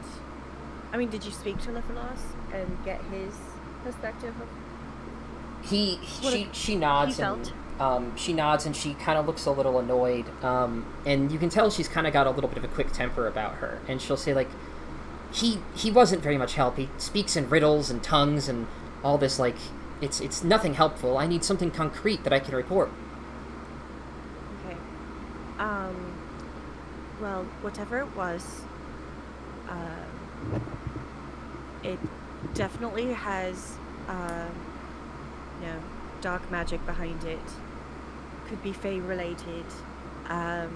Something related to, I guess, nature in itself, because it has something to do with the trees and the ground. I don't know if Vincor would be knowledgeable about any Fae wild nature dark magic users.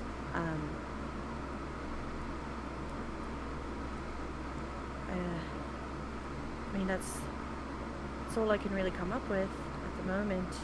She'll jot down as many notes as you give her, and as soon as she's done, she'll, like, nod and very quickly kind of, like, she'll look a little, like, worried about you. She'll say, like, maybe you should take the night off. You seem like you're getting ready to head out, but I mean, like, you don't seem like you're in any shape. But that's just me. Anyways, I gotta go. I've gotta document some things. And she'll kind of, like, hop, skip, and a jump away into the distance. But before you leave, so we're going to be traveling Skirt. with Harshnag. So you'll keep that sending stone and let us know anything that you find out with Vincor? Yeah, she could do that for you. She will, she'll just, like, nod, and she'll give you, like, the medieval fantasy equivalent of a thumbs up, and will continue her jaunt back to the tavern.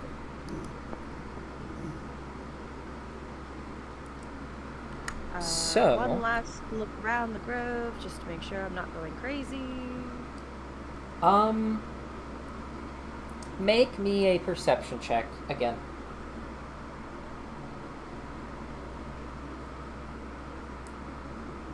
Nothing. Okay. I would say no. You don't see anything. You just, again, you see Liverloss kind of lying dormant in the center of the grove, and you still feel this weird energy coming from your coming from your arcane focus, but you do not know what it could mean, or what it what it I guess, yeah, what it could mean. Then I'm just gonna tiptoe my way back towards Harshnag and Finch and Poe and Helio and just be like, friends, let's go. We should probably go. Oh, yeah, there you.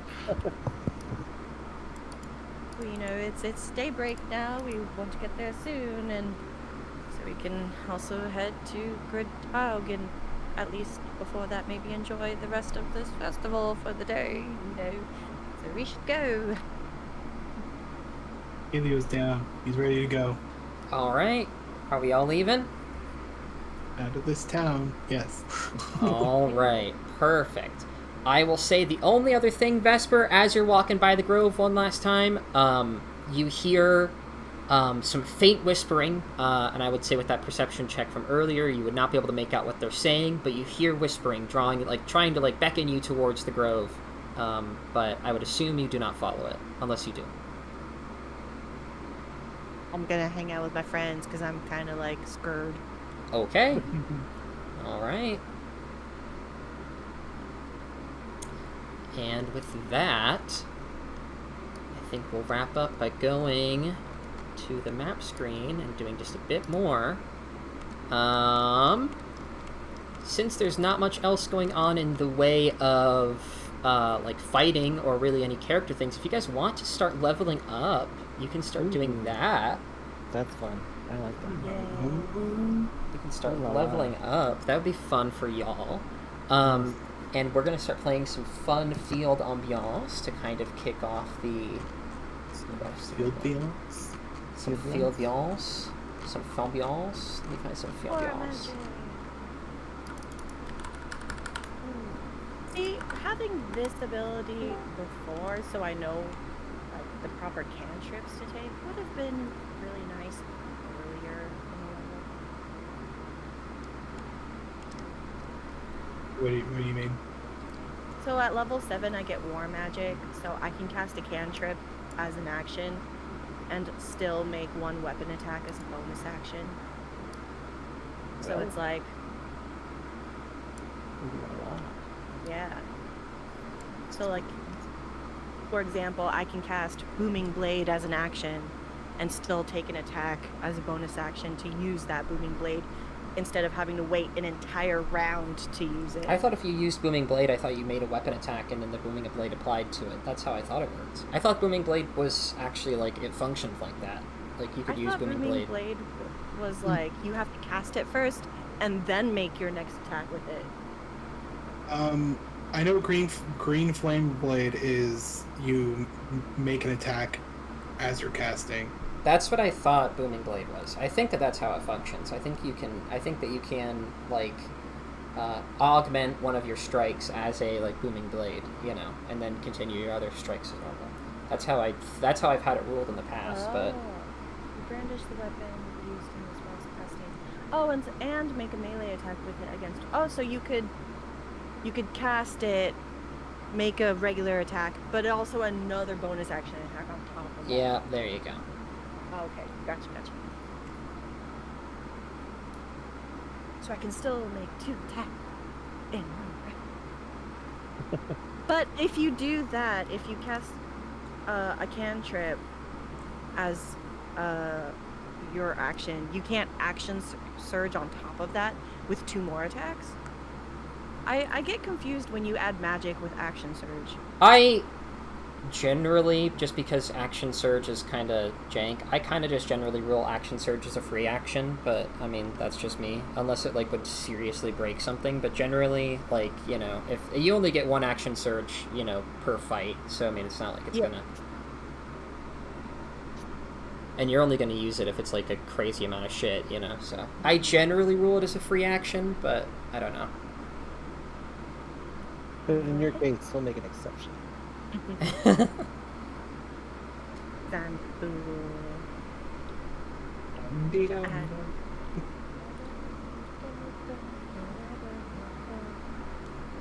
I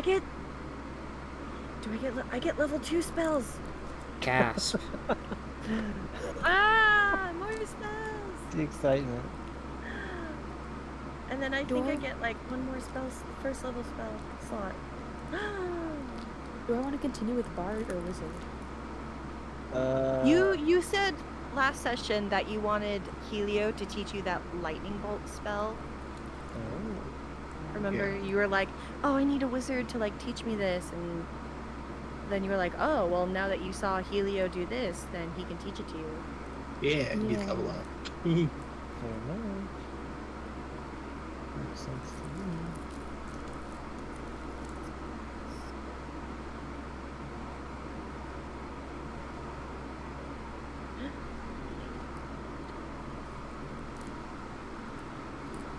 Oh my gosh, more spells. I'm over here just with advantage on initiative. When you're done, actually, I forgot to mention, when you're done, let me know, so that way I can do... I'm hoping we can get to one final interaction tonight, because I'm Oh trying to... yeah, I forgot to ask. Is Code just a straight barbarian? Yep. Yeah, we were like Well, contemplating I don't know last how time, I don't know like how great she is, oh wow, all these are like most of these are concentration spells. Dang. Invisibility.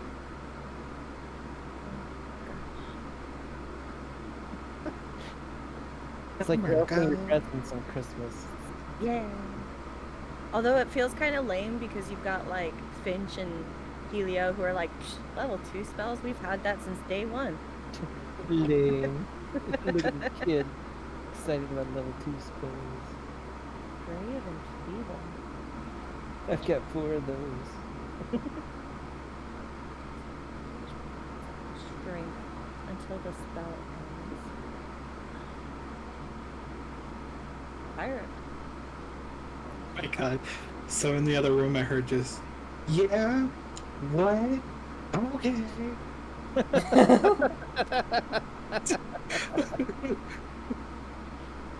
guys watching Shapiro? I guess. Oh, Misty Step. Fun. Yeah, I'm gonna learn that because that's fun. Is everybody excited besides Joe done with leveling up? I am. Yeah. Well, Oh, Okay. that's the only other extra spell I can learn. Okay, fine. Awesome. All right. So while Joe is finishing leveling up, I will guide you guys peacefully, like through the last bits of this session. So you guys will begin your journey. You know, crack of dawn, getting the hell out of Golden Fields. Not a moment too soon. Booking it towards Amphail. And I would say, Vesper, the entire time you're going there, you'll have a faint whispering in the back of your head. And you'll occasionally, like when you blink, you know, and you open your eyes, you'll see glimpses of the Feywild. Just for a second, and then you'll kind of like rub your eyes or blink again, and then you'll be like back in you know, real world town. But who knows? Something weird. It's just whatever. Being an elf, that's kind of goofy, ain't it? We're gonna take you guys to Amphail. Amphail. When I can find it on my map. There it is. Amphail. Alright. Not that we need this map, but we'll come here anyways. So, you guys enter town on what I would say is maybe the second to last day of the festival. And it's a very similar sight to when you guys first entered town. You see a lot of people like getting ready, setting up their stalls, still kind of preparing for the day. The festivities don't kick off. I would say you guys get there early in the morning. So the festivities haven't kicked off yet. And you kind of just see a bunch of people kind of stalking around, getting their stalls ready, or either packing up and leaving, you know, because they got what they wanted, or they're done, you know, vending for the festival. So it's all kind of quiet, a little busy, but quiet. Where are we going, gang? What are we doing here? I mean, I know what we're doing, but... I'm aware. Y'all aren't aware, but I'm aware. Bo's looking to get clocked.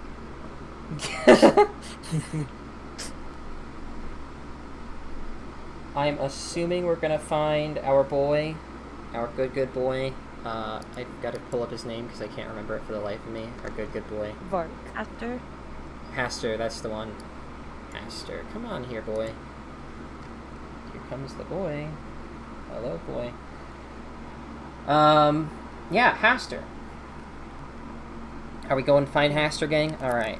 Who's all going to see Haster? Who's going to see our tattoo boy? Because he wants to see what happens. All right. I, Well, Helio's going I with will. him, so I mean, like, yeah.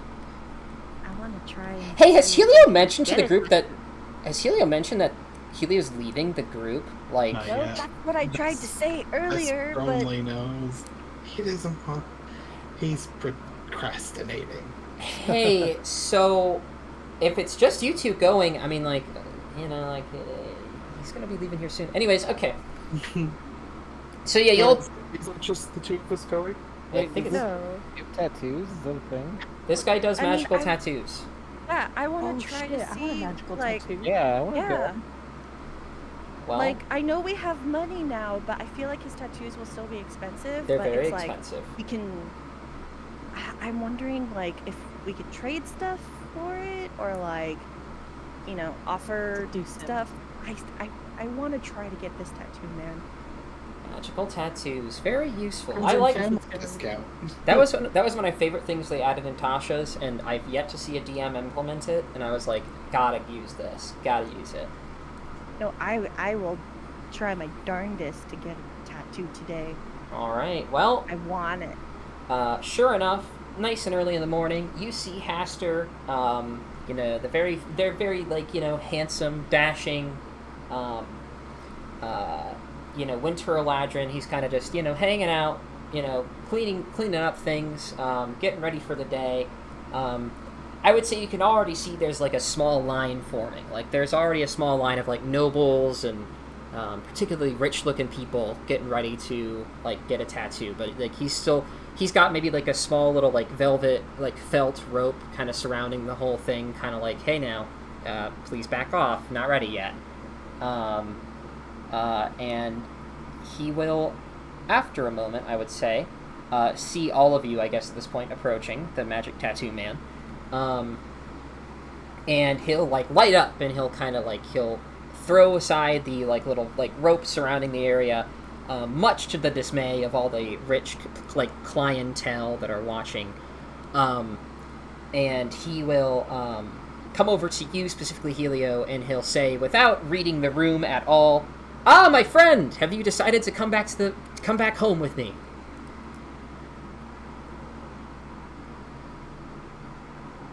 Yes. Yes! Alright, perfect. Well, the festival ends soon, and I'm gonna need somebody to help me pack up all this junk, and he'll gesture over to his stuff. And in exchange, you can pack up and come with me up north. He'd turn around and be like, "One moment. Hold on, guys. I'm sorry." Take your time.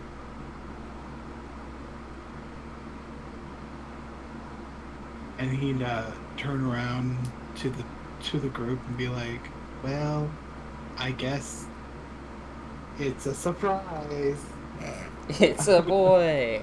And he'd explain that he has the opportunity to go home, and with everything that's gone on, he needs to take this opportunity because it's time for him to go. And he'd be like, "Don't worry, you'll see me again. I gotta go back. I gotta take this opportunity." Well, with what's going on, we're going to end up in Feywild at some time. So Yeah. I'll just go there and get things ready, right?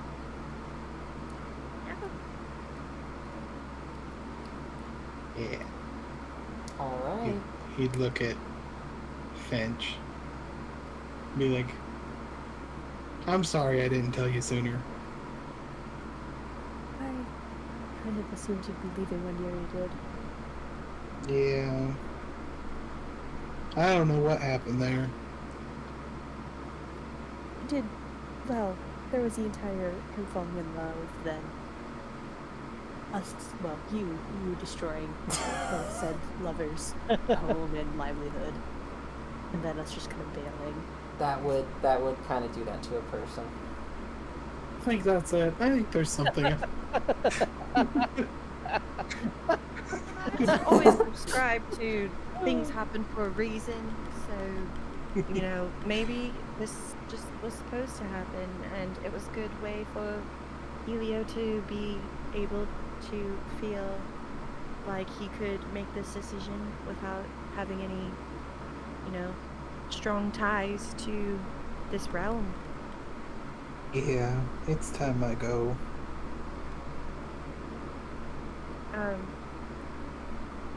I mean, we're going to be heading up to Mirabar soon, so I don't know how long it will take you guys to get there, or if you'll be doing anything before you go through the portal, but, if you are there when we are there, it would be nice to see you, but, don't wait for us. You Yeah. need to go out. For sure. I will, if I can wait, I'll wait. And you look back. But I think I gotta go help him with some stuff. And he point to, I forget his name, over his shoulder. Haster. Yeah. So I think I'm gonna spend the rest of my time helping him get ready, if that's okay. I did want to ask him, and try to see if I could squeeze a tattoo out of him before he leaves. Well, I don't think it would hurt. It couldn't hurt to ask. I'd like to. I'd also like to. I would Did say- Hashtag walk into Amphale with us, or is he just chilling outside the city limits? he'll chill. He'll kind of wait back a little bit. Unless you ask him to come in, he'll wait. Giants aren't exactly having the best public perception right about now. Right. That's not exactly great optics. So, Okay. a small little rural farming community that's hosting a little town fair probably wouldn't be great optics if a 20-foot tall dude showed up and started trouncing about. Right. Okay. Well,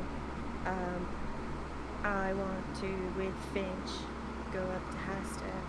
Okay. I think Poe wanted one too, right? Oh, come on, we're getting matching tattoos. Let's go. It's not gonna Okay. Why not? go. 'Cause I think Poe is leaving? My goodness. Anyways. So, as you approach Haster has kind of he sees oh shit, I thought that the little fairy would tell his friends that he was leaving, but never mind, fairy didn't do that. Anyways, so he'll kind of after a while, he'll wander back to his work and he'll start, tattooing some people. And he'll see you approach, and just like last time, he will very quickly drop what he's doing. Again, there will be befuddled sighs from all of the very rich people that are getting their tattoos done or waiting to get one done. And he'll say, you still want to talk to me? What is it? So, I don't know if you remember from a few days ago, but we were in talks about possibly, wanting to get a tattoo from you. He'll light up and he'll say of course a tattoo, on someone of my own kind. He'll kind of do the how when you take two of your fingers and you put them together to make a box, and you kind of do that when you're trying to frame a picture or something, that kind of thing. He does that to you. He kind of starts doing that kind of I can see many. Oh, look at that. That would be perfect for a tattoo. Amazing real estate. Yeah. So, I was wondering, fellow Eladrin to fellow Eladrin, if you're willing to do this, how, at what cost would you,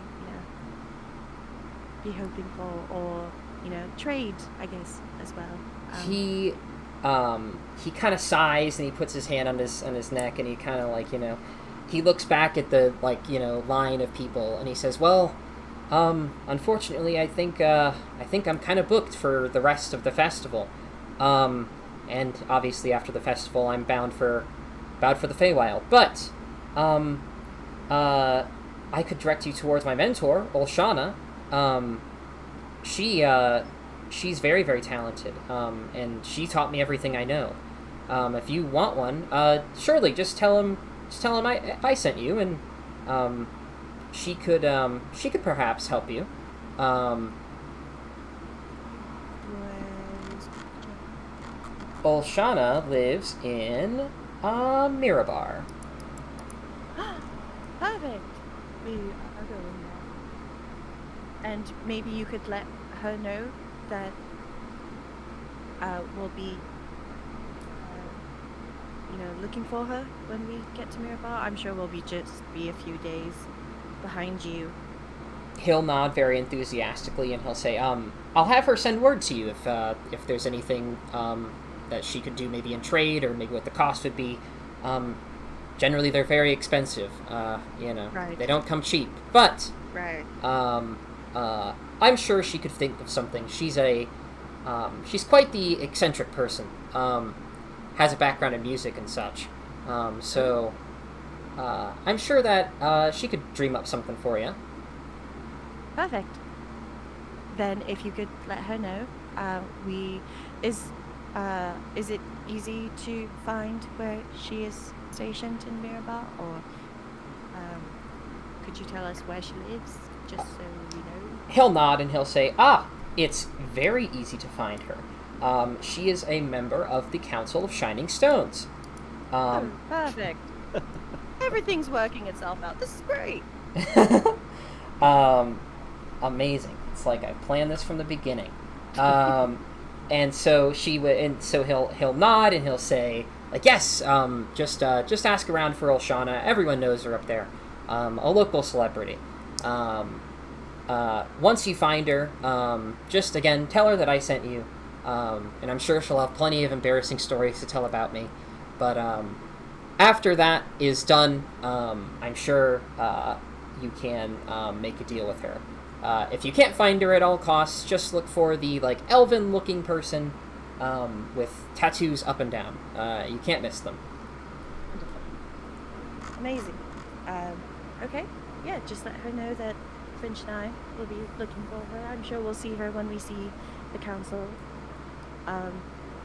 But yeah, you should, finish up. You've got a lot to do, and I'm sure Helio will do his best to help you out in every way he can. He's definitely more than capable. Make He gives a me... cheesy smile. Everybody make me an insight check. Okay, Right, yeah. right. Where'd my character sheet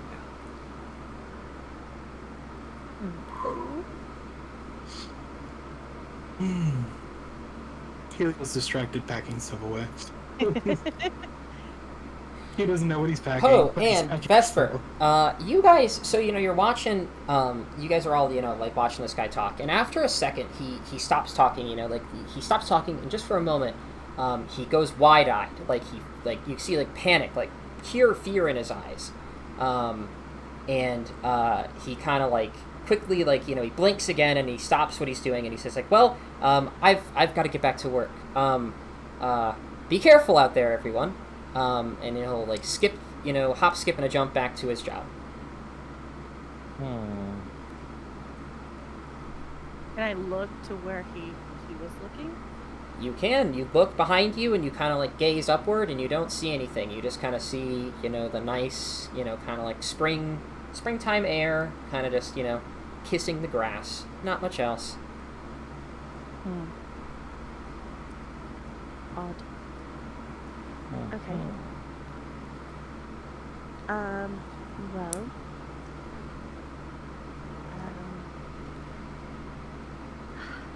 Helio. Yeah? What's going on? Don't make me regret this. What'd I do?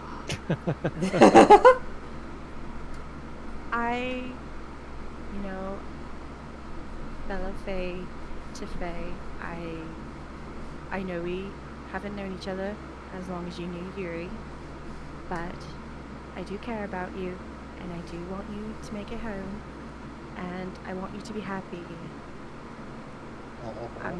I'm gonna give him a bean. Oh. Bean for safe travels. Oh, Please. Oh, that's the name of the session Yeah. right there. I don't even need a YouTube name for that. A bean for safe travels. That's it. That's perfect. Oh, That's pretty good. take it and put it away softly where the other one was. Please use it wisely or keep it as a memento. But yeah, the rest I will keep because we may need How many it. beans do you guys have left? I have 4 left. 4 left. Alright, good to know. Alright. You put a hand on Vesper's shoulder and be like, "Thank you, Vesper. We'll meet again." I'm sure we will. Alright. I think we'll call it there, gang. I think that's a session. I think that's a wrap. I think we'll call it there. So, Bye-bye.